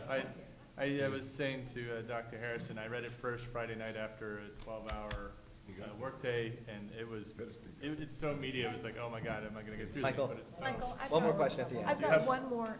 It's an elementary-based question. I'm sorry, Joyce. And it could be something. Could I finish what I was saying, though? Because I was in the middle of a sentence, so I appreciate it. So sorry. It's really impactful, powerful, and I'm so appreciative of the work that you put into the presentation. So this is really, I only want to add it in for the early elementary piece because it's the time when families see how technology, their kids are interacting with technology, and the fact that first graders have a Google Classroom identity is blowing my mind to some extent, and I think it may also, out there, I may not be a minority. So understanding what that means and a plain English version of what kind of commitment Google has to privacy, I think is just something that I would want to ask if it's in the works or if it's something that can be coordinated at some point. Yeah, so I would say we can answer that on a broad level, that by the fall, we should have a tool on our website that will speak to data privacy requirements. We've subscribed to a service through Lyric that will actually scores all of the products that are utilized in district. And all of that compliance data will become available on a service through our new website this fall. I think that'll be a helpful resource. It's been publicly stated, so we can expect that. Website? Thank you. This Chapnick. But also the privacy tool. So good evening, everybody. Do you want to stretch? Like, what goes on now? All you. So, members of the Board of Education, Dr. Harrison, Dr. Kaur, Ms. Stein, thank you so much for giving me the opportunity to share the work that's been going on at Main Street School.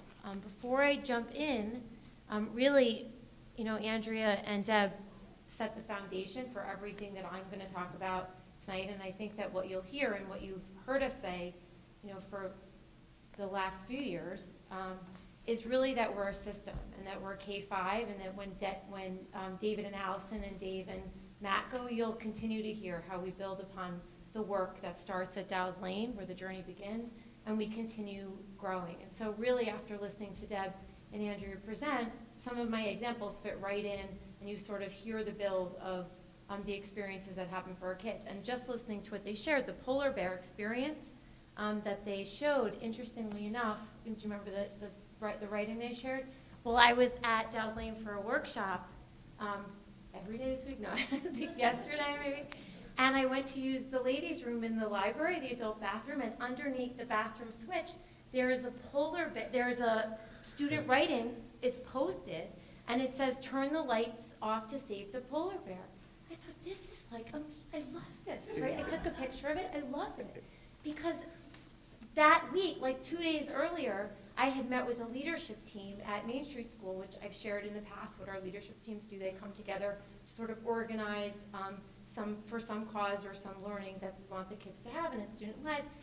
I had students come to work on posters for our Hike for Humanity, and two of the girls were working together on their poster explaining why global warming is having an impact on polar bears. And so while it's happening in 3 separate grades right now, and it's an experience, it also speaks to the continuum of learning that happens for our kids and the growth. And so they're getting that foundation explicit instruction around like nonfiction writing as a first grader, then they're taking it to a next level. It probably was a second or third grade piece of writing that was in the bathroom, and then I'm talking about fourth graders. And so it's really exciting to see how they take that thinking, we're pushing them to a higher level thinking, and then it's that real world application of they're going to take those signs and we're going to march with them to educate each other and to educate our community on issues that we care about. So it is really, that's just a story. I know I'm off slides, but that was a good example of how we are a consistent system.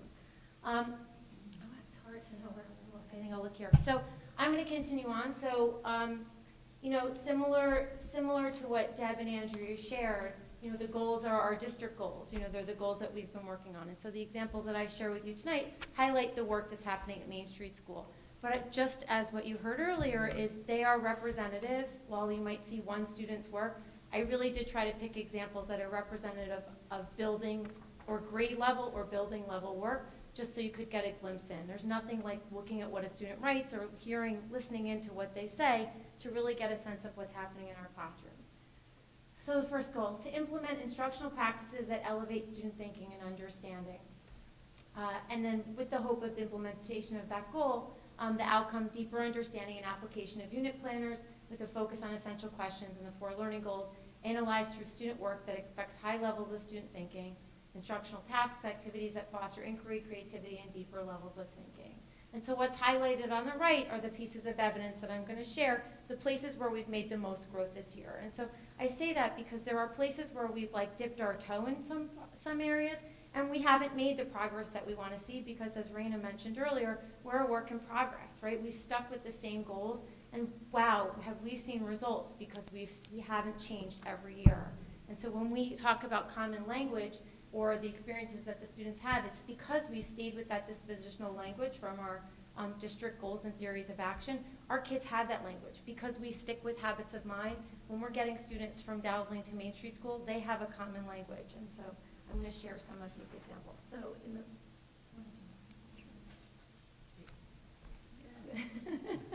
so for the first approach, is to use unit planners to design explicit instruction that fosters higher level thinking, creativity, and consistency. And so the implementation of this was to consider and plan for all components of stage 1 using the station model as an instructional design strategy to increase student engagement.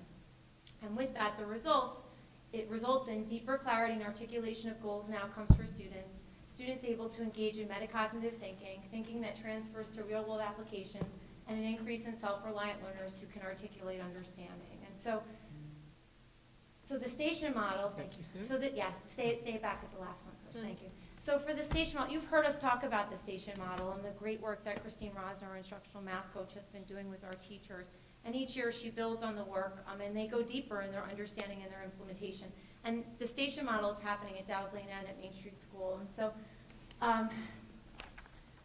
I share it with you because I think it really gives the example of it addresses a lot of the questions you asked about how do we differentiate the learning for our students, and what does that look like and sound like. And so we start with looking at our unit planners, and Christine meets with the teachers, and she goes through and they identify the evidence of the 4 learning goals that Raina mentioned earlier, the knowledge, skill, meaning making, and transfer, and you can see that it's tagged. And so what teachers are trying to understand is that we've really come to the place where we know that the success of our instruction comes from the planning that happens before we get in front of our kids. And so the conversations that we have with teachers and deciding about what that planning for instruction will look like means that what happens for the kids in the classrooms is so much more powerful, and it's so much more consistent and accessible to all levels of learners because teachers have put the work in beforehand. And so when they look at that planner, they're saying to themselves, so where is the place where the students are going to have an opportunity when I design these stations to make meaning? Or where's the place where I just need them to understand the content knowledge? And so maybe the content knowledge is in the station model. Just to clarify, the station model is the approach where a teacher puts the students in groups, and each of the tasks at the stations are connected to a concept that they're learning in math at the time, and they rotate through at a certain time intervals. And so the teacher will have a teacher station. And so when you put the students in groups like that, it affords the teacher the opportunity in that teacher station to design the instruction for the students that are with him or her in that lesson. So it can be tiered. So you asked about students who struggled, and I know we spend a lot of time talking about students who struggle, and we should because we have systems in place to support them. But we also spend time talking about kids who excel and students who are right where they need to be, and how do we push them further also. And so the station model gives teachers the opportunity to design that instruction to meet the individual needs of the students and provide these experiences where it can be teacher-led, but it can also be student-directed. That's our ultimate goal, right? Our ultimate goal is that our kids become self-reliant learners and that they're actually able to take what the teacher's doing, apply it in their own math learning, demonstrate it in some way, and then explain it to someone else, right? Explain what they're doing. And I'm going to take you through that right now. So if we go. So in units of study in math, teachers are framing, and you've heard this previously, we're using essential questions. And so we've been using essential questions to frame a unit of study, but we are going deeper this year. And so by that, last year, it was to hang, the goal to have them hang in the classroom. Well, now it's increased, right? Not only are we having a discussion to launch a unit, but it's punctuated throughout the unit where students have opportunities to discuss the essential question, to think about it independently, to discuss it with their peers, to engage in the math learning related to the concepts that are being taught within a math module, then revisiting that question, then doing some more learning, and then ultimately ending the unit of study, really sort of saying to themselves, so what was the math learning I got from this unit of study, and then how does that apply to the real world? And so if you look up here, you can see that does equivalence matter? Equivalence matters because different situations in life require different denominators. For example, you are running a bake sale and you have 6 cupcakes, and someone says to give them 1/3 of all of the cupcakes. If you didn't know equivalence, then you would be in quite a dilemma. However, if you knew equivalence, you would know to give the person 2 cupcakes. You know what I love about this? Because not only is this a math example, but you hear our teaching of writing also. Like you hear the voice, you see our sentence structure, you hear our kids. So it's actually like, while it's math, you're actually seeing evidence of all of the other teaching that's happening across the day also. Okay. So as students move into their station work, there is an independent workstation. And so the problem up here that you're looking at, we're going to listen to students in a minute, but one station that students typically work through is they work on problems within their application problems. And you can see the student work up there. So this is 5th grade work. It's pretty detailed, but you can see that there are multiple ways that they're solving the problem. They're able to write their statement of explanation at the end of solving their problem. And we're going to listen to the 2 students. This is their work, but we're going to listen to them a again. And so what happens in another station is that they have an opportunity to debrief their learning. And so what we've been using, similar to Dow's Lane, we've been using an app called Flipgrid. And students are not only explaining themselves and their math work, but they're learning about how do you get your thinking together so that you can present it in a concise way so that someone else can understand your thinking. They have a limited amount of time, so we're embedding in other standards, like our presentation standards, right? So students have to have multiple opportunities and experiences across the content areas, and this is one way in math.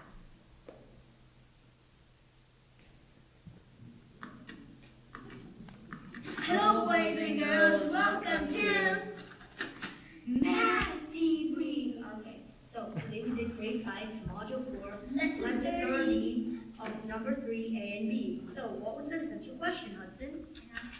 Okay, so time to debrief. In problem 3, what is the connection between A and B? So enthusiastic. How did you solve B? Did you solve it mentally or by recalculating everything? So Hudson and me solved it differently. Like I just solved it mentally and used my common sense from problem A and sort of transferred it to problem B, and he just recalculated. So Hudson, tell us how you recalculated it. Okay. Yeah. I took the 2 numbers and made it into a fraction. Then I multiplied the numerator and the denominator. It's going. By 10. Then I made the product into a whole number. So I didn't recalculate everything, and I just used my answer I just divided 12 by 2 because the equations from A and B are almost identical, excepting the fact that in B, one of the sides were multiplied by 2, decreasing the overall answer by times 2 by 5. Math looks Right. very fun. So they're having, I mean, it's good, they're having fun, they're solving math problems. And so the debrief videos it gives a teacher an opportunity to go back after to actually assess how the kids are doing, and then they can look side by side with the work that they did in their application problem. They actually did solve it differently, and they worked together. And they're very different personalities, but they came up with their own way to present it, right? They decided to do it like that show gimmicky kind of thing.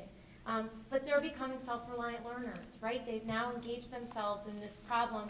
You know, you heard one of the students say, like, I just had it in my brain, right? But we push them, like, it's great that it's in your brain, but how do you explain your thinking in numbers, words, and pictures?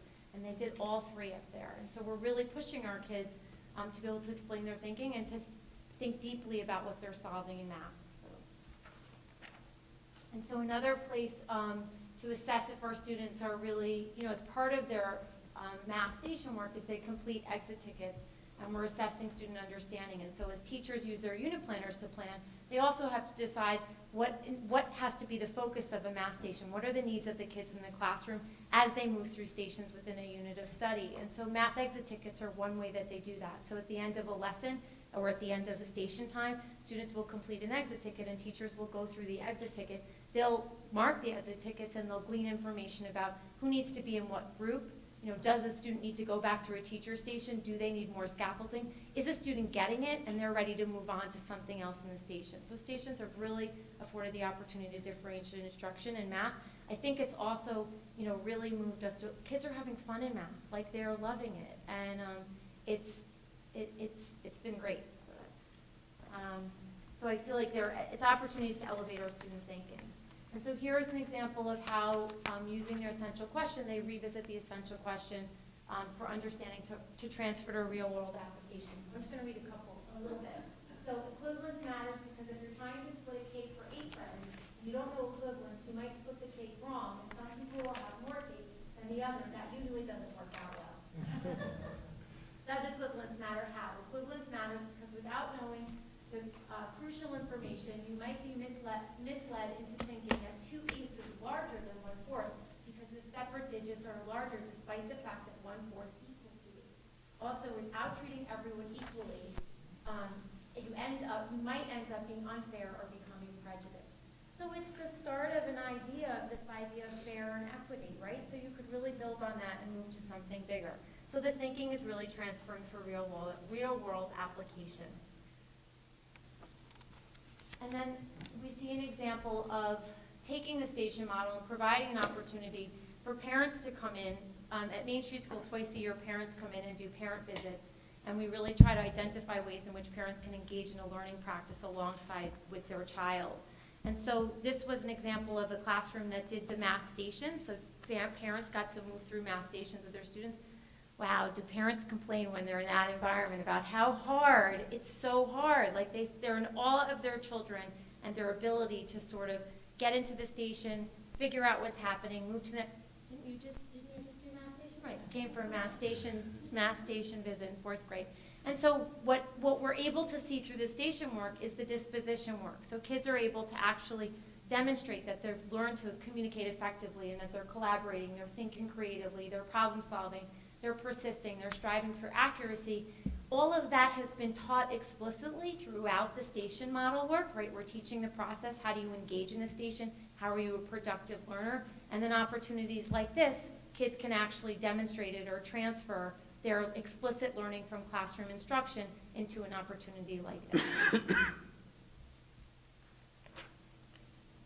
So the next goal, to develop a balanced assessment system that measures students' content, knowledge, skills, and dispositional thinking. In other words, how will we know? So the outcome, we heard this already, a common understanding of a balanced assessment, reflected through stage 1 and 2, planning evidenced in student work and resulting in data-driven decisions to support academic and social-emotional needs of students. And what's highlighted are the areas that we really have evidence of where we made progress. So our approach to increase understanding of a balanced assessment system through the alignment of stage 2, that's assessment, to stage 1, desired results of the unit planner. The implementation, to use professional learning opportunities to unpack and understand the 6 facets of understanding in order to revise our assessments. results in revised assessments that use the 6 facets to assess higher level thinking of students, increase student articulation of deeper understanding through the use of the 6 facets framework. And so I talked about planning a few slides ago, how important using that unit planner is in providing opportunities for kids to be accessing content, content, knowledge, skill, opportunities for making meaning and for transfer. But this year we really made a shift to start to think about so how are we assessing it, right? How does our stage 2 align to our stage 1? And we really, up until this year, really haven't had that many conversations. We have assessments as part of our units, and you're going to see an example. Students have been being assessed all along, but we really haven't looked at the quality of the assessments and how much we're pushing kids through the assessment to demonstrate the thinking that we're asking them. We keep talking about thinking and how important it is that we want our kids to demonstrate thinking, but when we go back to our assessments, they don't really ask for thinking as much as they ask for that old school regurgitation of a content knowledge of something. And it's not a bad thing for them, but I think we could do better to redesign our assessments to actually make them in a way where kids can show us that they have content knowledge, but we're asking them to do a higher level task. And I'm going to show you some examples. So as a building, so down below the picture is actually, when we initially at the beginning of the year, and we started to talk about what's even a balanced system of assessment. What does that even mean? And we all have a different understanding. I think we had conversations about it. The administrators had conversations about it. This is actually an activity we did as an administrative group at our retreat last summer, and then I took it back and we did it with the teachers at Main Street School to sort of develop our own understanding. What do we mean by a balanced system of assessment? We sort of pieced it together, and then ultimately we had that agreed upon balanced system of assessment definition. And then from there, we started to look at our unit planners, and we started to say, what are we assessing for? Where's the alignment? How, and you can see these are just marked up so you can see that we actually sit and we work through and we try to figure out, are the parts connected? Does our essential question match what's in the student thinking and teacher purpose? If it doesn't, how are we going to assess for that? And we really started to have those conversations. Many teachers, I think all of our teachers, attended the workshops. Raina does teaching thinking. She presented teaching thinking. Or initially we did the UBD learning with Raina, and over this year and last year most teachers did, and over the summer, we engaged in teaching thinking. So it was now that we understand how the unit planner goes and we can sort of fill it in, let's make it more about not just filling it in, but that it's actually our tool for planning and where is the thinking happening for our students. And so at one of our faculty meetings, the top left, the unit planner that's up there is our 4th grade Fable planner.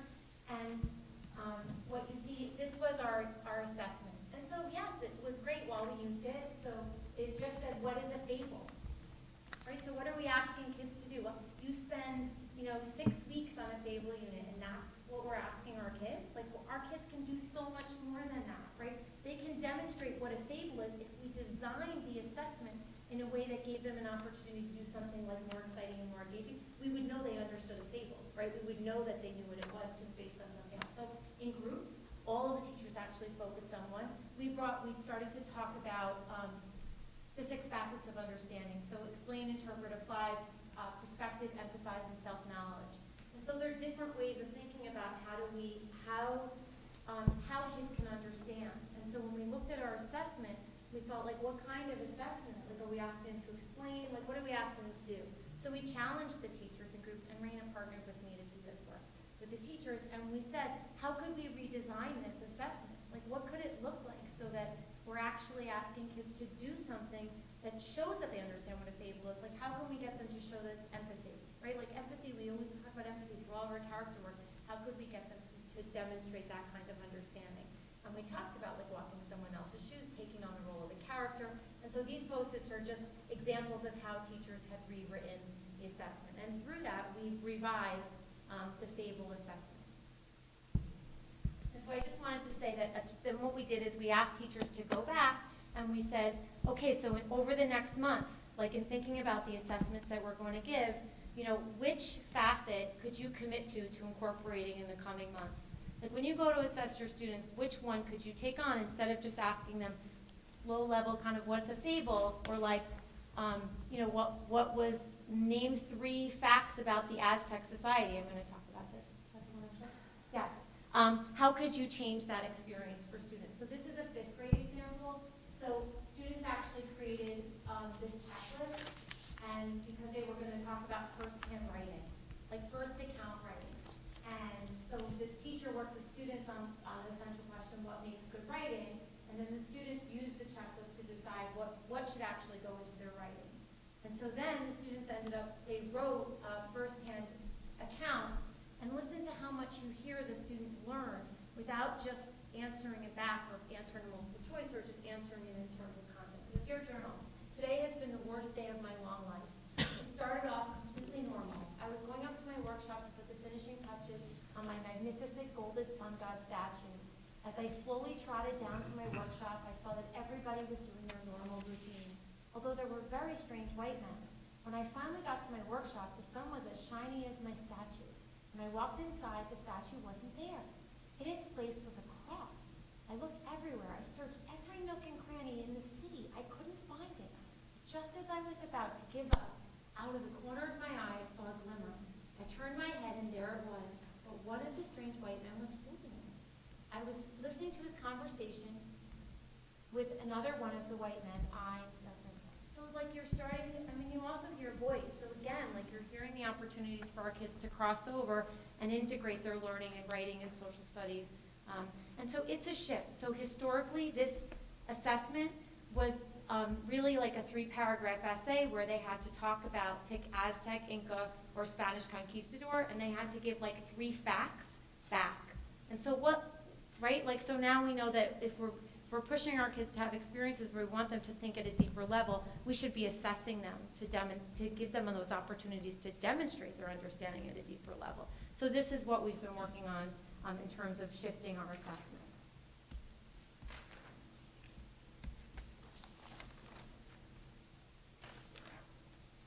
Okay. So another approach within this goal, so to use data to inform and drive instruction. So the implementation is to use data collection processes, benchmark criteria, AIMSweb data, and feedback to assess students, design targeted instruction supports, and progress monitor student growth over time. So which results in students setting their own goals for growth, students reflecting on self-knowledge and skills, students using feedback to inform next steps, students demonstrating increased metacognition as they transfer learned skills into classroom practice, and students being supported through building practices and expectations. So all of this is about developing our balanced system of assessment. We have to keep that in mind. And so up here, I'm just going to show you a few examples of what this looks like for us. So here's an example in math where we're increasing the level of thinking measured through our student learning. So this was a mid-module assessment that a student took. As a result of taking the mid-module assessment, the student gets feedback and creates a goal, right? So how am I doing? Am I working towards my goal? If yes, what am I working on? Right, and so they discuss with the teacher, they get feedback, and then they go and they take the end of module assessment. So this student got an 81% on the mid-module assessment and an 89% on the end of module assessment. So through feedback and through conferring through math and through math station work, we're seeing an improvement in student performance on the end of module assessment. You know, we've shifted our thinking around assessment so much, you know, that it used to be summative, and it's like they didn't get it, we move on. And that's just not that system that we operate in now. We really operate in the system of like, this is what we want our students to know and be able to. So what do we have to do to make that happen? And it might take longer for some kids and less time for others. Here is another example. So this is the systems and practices that reflect the use of data to support academic growth. You asked earlier about like, is this one teacher, is this all teachers? We're really working towards having common systems through our Readers and Writers Workshop, having readers' notebooks and writers' notebooks, and all teachers having conferences with their students to assess where they are, to push them. You know, conferences are an opportunity to give feedback, just as written feedback is when teachers review their notebooks as an opportunity to give feedback, just as, you know, a whole class lesson. So we're looking at the multiple ways in which kids can be moved in their practice. And so here we have, this was an informational AWE, these were conference notes. So those are the teacher's conference notes of when she meets with the student.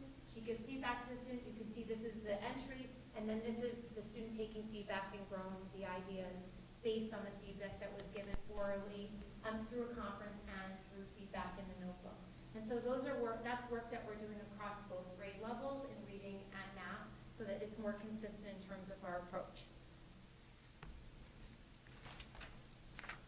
I know you're gonna love this slide, right, Ainsworth? So, I say that, but one important thing I wanna say. Ainsworth is one data point. So when we talk about like how we're looking at kids who are giving support, or we're looking at kids who are excelling, we look at Ainsworth among other data points to give us that information. It really is only our second year of implementation in terms of Ainsworth, and we're really coming to understand, what it can be used and how it can be used. And then it's not, we can't hang our hat on it. There's a lot of information we want to know about it. And I guess I'll answer that as a question. So this is an example of a RTI ELA, a reading interventionist. And so I think it's like the same graph, but the piece that's in, so what I want you to see is the same thing that Deb had shown you and Andrea showed you, is that the teacher identified, so what Ainsworth does, it has a progress monitoring tool for interventionists. So for our classroom teachers, it's through the data meeting that they get to see a whole overview of what's happening for their students and where they fall in terms of percentages on a nationally normed range, right? But for our interventionists, it's a daily tool for them in terms of monitoring progress. So similar to what Deb and Andrea showed, this is a student receiving reading intervention for fluency. And so he actually started with his baseline, but then there was like break, and then we had testing, so he wasn't consistent. But as soon as he had consistent progress monitoring, where the teacher was working with him, you can see right away the points and how that growth happens. And just like Deb said, there's that spike up. And so the reason it's gray and it's completely filled in is because this student met. Remember on the other graph, it was white still? This student has actually met the target. So it says blank's current rate of improvement, 2.85 points per week on oral reading fluency to reach the goal score of 111 by June 11th. Blank will need to improve at an average rate of 1 point per week. And that gives the teacher an idea of like, what is she looking for in terms of what's happening with the student. And now that he's met this goal, she'll use Ainsworth to now set another tool. But you do need to know that the student has to meet it 3 times in a row, like they have to hit it 3 times in order to move on to the next intervention. So this again is another system and practice that reflects our use of data because all of our interventionists are using Ainsworth in this way. And it's consistent K-5. So you heard Dow's share about their experiences with their data team. Like the same experiences are happening at Main Street School, and we're getting access to the data. So placement was like a whole different experience this year. It's like it is, we used to say to teachers, like, are they high, medium, or low, just to give us all of our classes are heterogeneous. And it would just be like there's subjectivity in that, right? In your classroom as a teacher, you can't help but sort of range the kids in your room. But we've taken the subjectivity out now in terms of having math module data and having Ainsworth data and having FMP data. We have a lot of data that we didn't used to have consistently K-5, which is really exciting. And then this last slide is another system. So Deb and Andrea mentioned the instructional leaders and the administrators doing data projects, and they mentioned attendance also at the data team meeting. So my data project with Gina Menendez, who's our K-12 social worker, we started, when we talk about our students, we talked about like academic growth, right? And we know that there's social emotional, and Dow's talked about the character building work that's happening and how they're using that and what that looks like. But there's a piece to attendance that's connected. And so this is a system and practice that we use to support the social emotional growth. And so at elementary school, I really wasn't paying very close attention to attendance. We have it on our report card, but I wasn't really noticing as much as I could have been. And so we took it on this year to sort of look at what's going on with the data. And so here, this was year to date, the one on the top left is absences. So you can see we have students ranging, and this went through March. This was through March data. So we have students who are absent, like, depending if it was excused or unexcused, I'm looking at the A, 15, 13, 12, 12, 11. It's a lot. And it's like, what information am I giving to families, or am I trying to find out what's happening at home?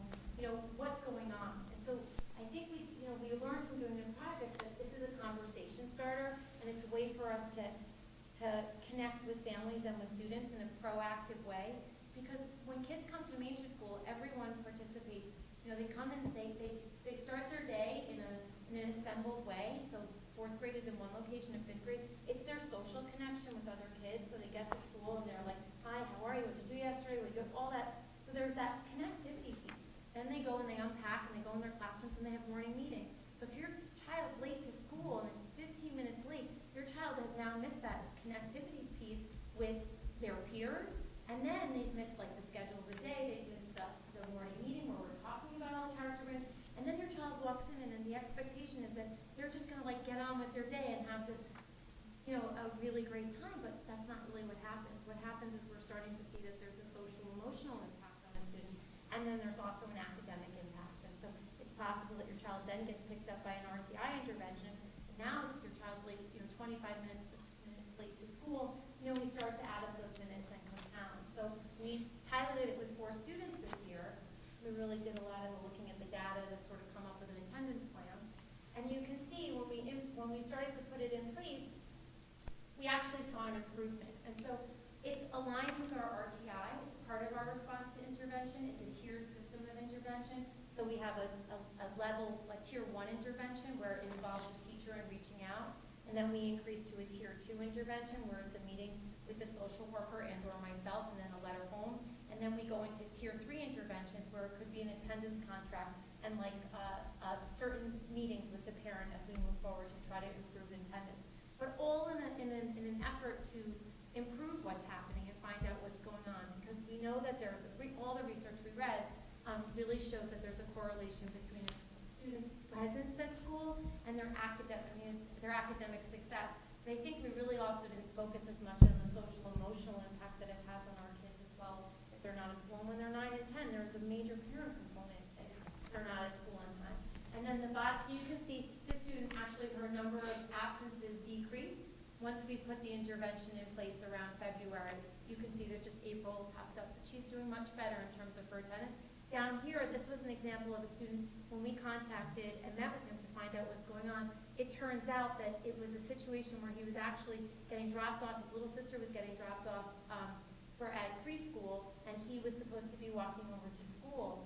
And his parents, like they really hadn't noticed that they didn't even know that he had been that many times. I think it was like 51 times by the time we reached out, had been late to school 51 times. So now he's taking the bus and he's been on time every single day since that happened. But it was just like a quick thing. So those are the kinds of things where if we start our system early on in place and we have the system, we're actually going to have a positive impact. And those are the families we really want to focus on, are the ones who are, it's just that like miss, where it's like that piece of information we have where we could make this connection. And it's the social emotional part that really matters about our students being supported.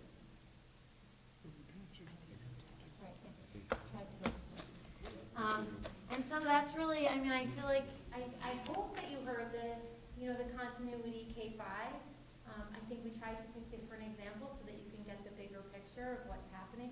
But I think I think it speaks to the experience that our kids have in Irvington, how there's so much thought and effort and energy put into like being thoughtful in how our kids move through all of the content areas and up through the grades so that there's consistency. And we build, and we're really pushing this curriculum of thinking and expectation. Well, thank you, Joyce, and I know there'll be questions and comments, but I just want to say that, you know, as we've talked through the years and we keep talking about evolution of thinking, evolution of our process, building systems, I think tonight was a tremendous example of where we're building a culture where data is being developed. We recognize that, as Joyce said about AimsWeb, and Dave made points about state testing, there's a variety of different points out there.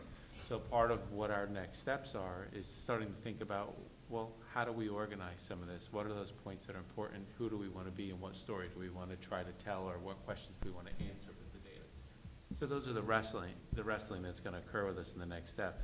But I think, you know, tonight was a really strong window into the many, many facets of assessment that are occurring, the depth of the instruction that's occurring, where, you know, to hear kids talking about, you know, what our essential questions are and replaying it or seeing it in the writing. We're in a different place than we were 6 years ago, and it's just with such pride for the work of my colleagues, all the teachers that are making this happen in the classroom each day.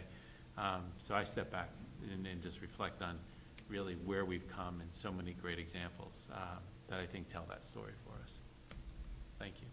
Thank you. So with some questions, Brian, do you have any you'd like to start with there? I will, but why don't we start down that end while I flip back through my notes. How about you, Deb? Would you like to? Go first. You would like me to go first? Sure, why not, Michael? Just shake it up a bit. Why don't you go first? You can I kick like it that, off. putting them on the spot. A bit rare, Michael, for you to. It's rare, it's a rare thing. By tradition, I don't go first, so, Maria?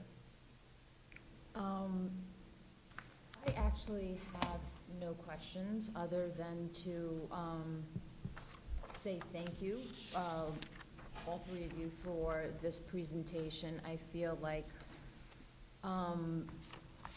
we've been given a lot of evidence as to how, like, we've always asked as board members, how do we know? How do we know that that our students are improving? That, and, you know, over the years, there's been a lot of financial asset, putting personnel in place and various, to help the kids who are struggling. But, you know, district-wide, to me, it's always been the struggling student, the middle-of-the-road student, and the high flyer. How are they all growing, especially at the elementary level, because it's different than at the secondary level. You know, there are other ways that kids are assessed, that parents could see that, you know, kids are learning. So for me, this presentation gave me, especially since my kids have been out of those schools for a long time, a better sense of that, how you guys are assessing the kids, and I know that they are growing and that there are systems in place. So I just want to say thank you for communicating that, and hopefully anyone else watching this video at some future date.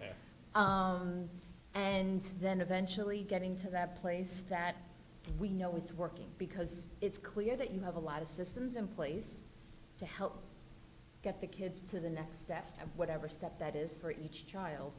But ultimately, you know, that ends, and it's not a one piece, one answer, you know, how do we know we are really, you know, what the end game for us?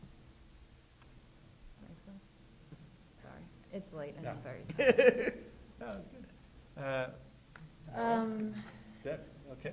Joyce, yes, so I'm just going through it, and as I said, I usually take a look at what you gave us this year and look back, you know, in other presentations.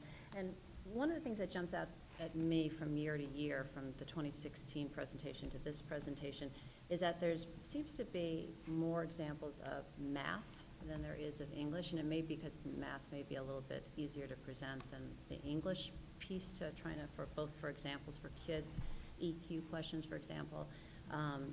I notice it's the same one as it was a year ago. Does equivalence matter? But the same, like, I like the examples of math and the stations, but for me, I still don't have a firm handle on how we're assessing English and how we know with reading and writing. I understand that you have systems in place, but I'm looking at the examples that you've given us, and for me, I would ask, you know, going forward, that I could see looking for more. And I'm also looking at, like, the unit planner and looking at old and new, but for me to pick up on what's improved or different is a little bit of a struggle. But I like that. I liked the fourth grade Fable planner. I thought that was a great example. But I would personally like to see more of that. I mean, with the math stations, I see from year to year what you're doing, and I can follow along. I like the exit ticket. I love the independent workstation. So I think the things that you've highlighted in the math, for me, were clear, but for the English piece, that's just one of the examples of where, and I don't really, like, I see that you have the conference notes, and I can flip to that too, but how that's the use of data to support academic growth. So I'm just telling you that from my perspective, that's the only piece that I'm not getting a handle on. And then I take it to the next level, where there's a lot of state testing in 4th and 5th grade, and how we pull that all together, that what you're assessing and what we're seeing as either things that are new and improved or weren't working and are working, those are the things that I feel like I'd like to hear more of next year, and I hope that makes sense.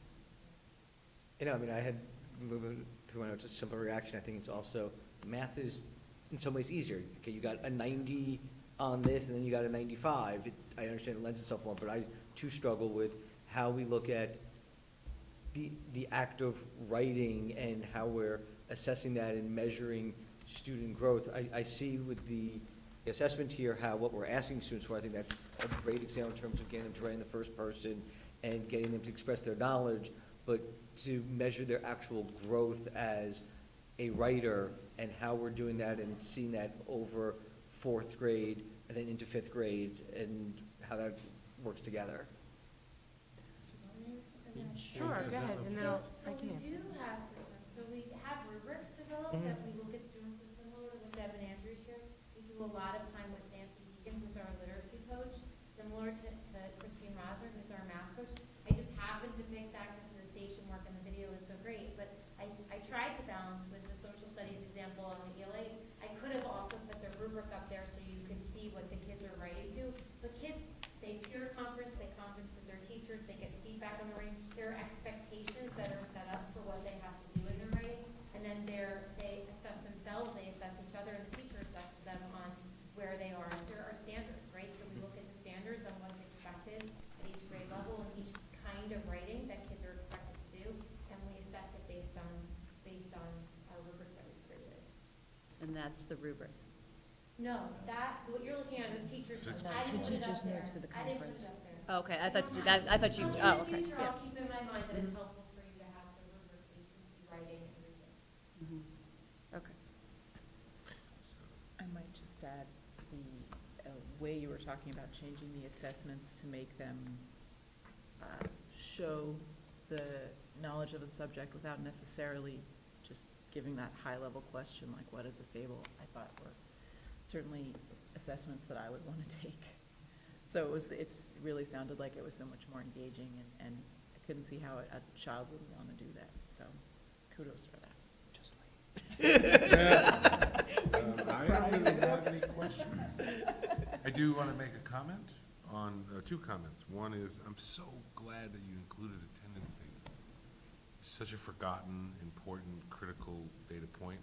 It's so easy to manage and watch, and I'm so glad that you brought it up because it reminded me and all of us that we should, because we're a wonderful school district and we have professional parents and they send their children to school, that, little things like a kid walking from back behind, could take them a long time and they don't realize the impact and whatnot. So thank you for that. Friends. Yeah, whatever, go to the gas station, get the candy, yeah, exactly. I know, the whole path.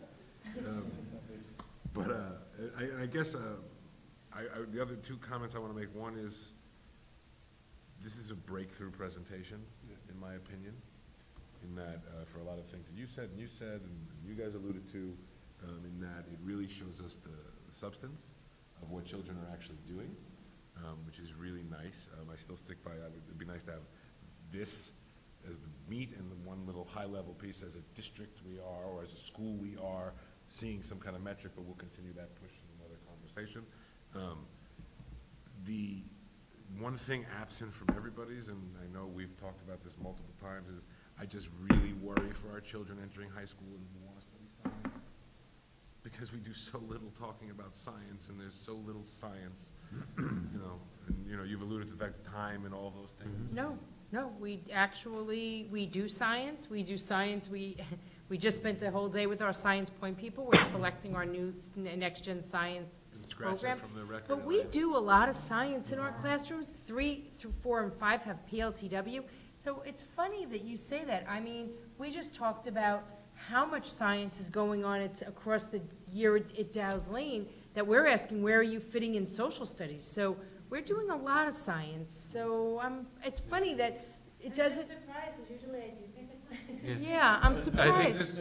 I think it's just what landed in Hey, there. that's fine. Yeah. Get it all. Yeah. It's hard to get it all in. I just So echoes watch, in my next brain. year, all of All the science. examples are gonna be science, and we're gonna blame you. Then I'm gonna say, what about social studies? But then Deb and I Sorry, it's my last year, we job. had this other example. All right, okay. Yeah, no, I like the word you used, breakthrough. I remember a round table we had a couple different assistant principals at the time, but now we have the team that we have.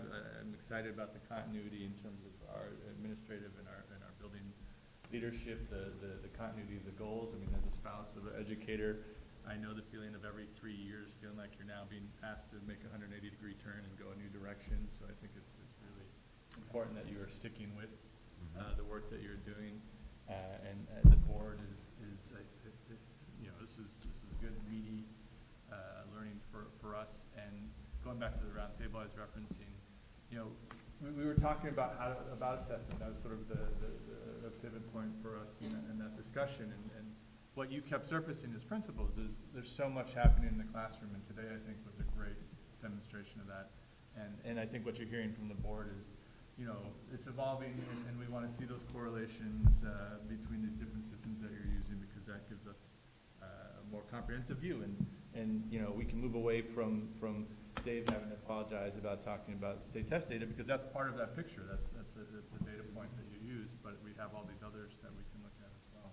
So really encouraging, and I really appreciate clearly the work that went into putting this together. So thank you. Thank you. I'm not really sorry I bring it up, just for the record. No apologies. Yeah. Thank you all very much. Very nice job. Yeah, really nice. Thank you. Excellent. Okay, I guess now we have even more exciting things to do. I know. Scan through it.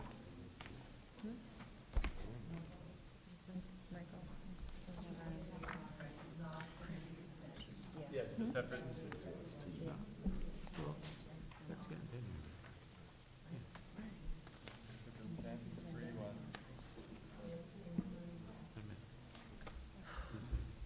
What? Yes. Well, let's, one thing I'd like to do is pull our, how would we do that, Chris? Well, we have a consented agenda that, and Elaine, item number 4.1, is that just a general resolution, or is that roll call? Yeah, that's what yeah. So 4.1 stands alone as a roll call, so if you want to. Just a separate vote? Mhm. Okay. So, that's 4-1, okay. I think I'd like to do, even though it's not required a roll call vote, because I think this is a long, hard road that we've been on, and I'm very pleased that we've got to the point where we have a contract that has been ratified by the Faculty Association, and that we, at this point, get to vote to approve as well. It's a chance for us to move forward together. We started the year talking about that we are a family, that we work together, and now we have an agreement about our contract that goes forward for many years. So with that, I would like to get, do I need a motion to approve? Yeah. A motion to approve item 4.1, approval of the Irvington Faculty Association Union Bargaining Agreement. So moved. Can I get a second? Second? Great. Maura, could I get an aye, or We're going one by one. Aye. Brian? Aye. Aye. David? Deb? Aye. Aye. Yeah. And aye. Very good. Congratulations. Nice job, guys. To everybody. Excellent job. Yes, and so now what I'd like to do is pull from, I guess is that I'm looking through the consent agenda, item 5.1. This is also a very special moment in the year for us, in which a number of faculty and administrators have put in some great work, and now we want to recognize them by voting to approve their tenure. So could I get a motion to approve item 5.1, tenure appointments? So moved. Can I get a second? And do you want to take a moment before we do the vote to? You know, each year we always stop and have that great pleasure of our tenure and retiree reception, where we speak on behalf of all these wonderful people that have done such great work in our schools. Tonight we have the privilege of having Deb in the room. So, you know, Deb has been in the district as long as I have, completing her 6th year. has worked at Dow's Lane and the high school, just the high school, and now is at Dow's Lane as the principal. So it was with pride that I was able to recommend Deb for tenure as principal of Dow's Lane, and tonight we have that opportunity for the board to formalize that recommendation. But we also certainly want to recognize everybody else whose name is on the list, from Lavetta James, Paul Manzi, Sarah Ross, Rebecca Sempalayo, and Liz Winiger, who are also very, very talented educators who we're fortunate to have in our school district. Yeah, and we're very excited. And thank you for, tonight's presentation was yet another great example of the tremendous instructional leadership that you bring along with Amrita to Dow's Lane, and so thank you so much. Can I get a motion to approve these tenure appointments? We already did that. Could I get, all in? Who seconded that? Who was I second? did. Okay, so actually the vote. All in favor? Aye. Aye. All against? Any abstentions? Very good. So, Congratulations, Deb. congratulations. Now you can go home. Or out. See you in 2 weeks. One of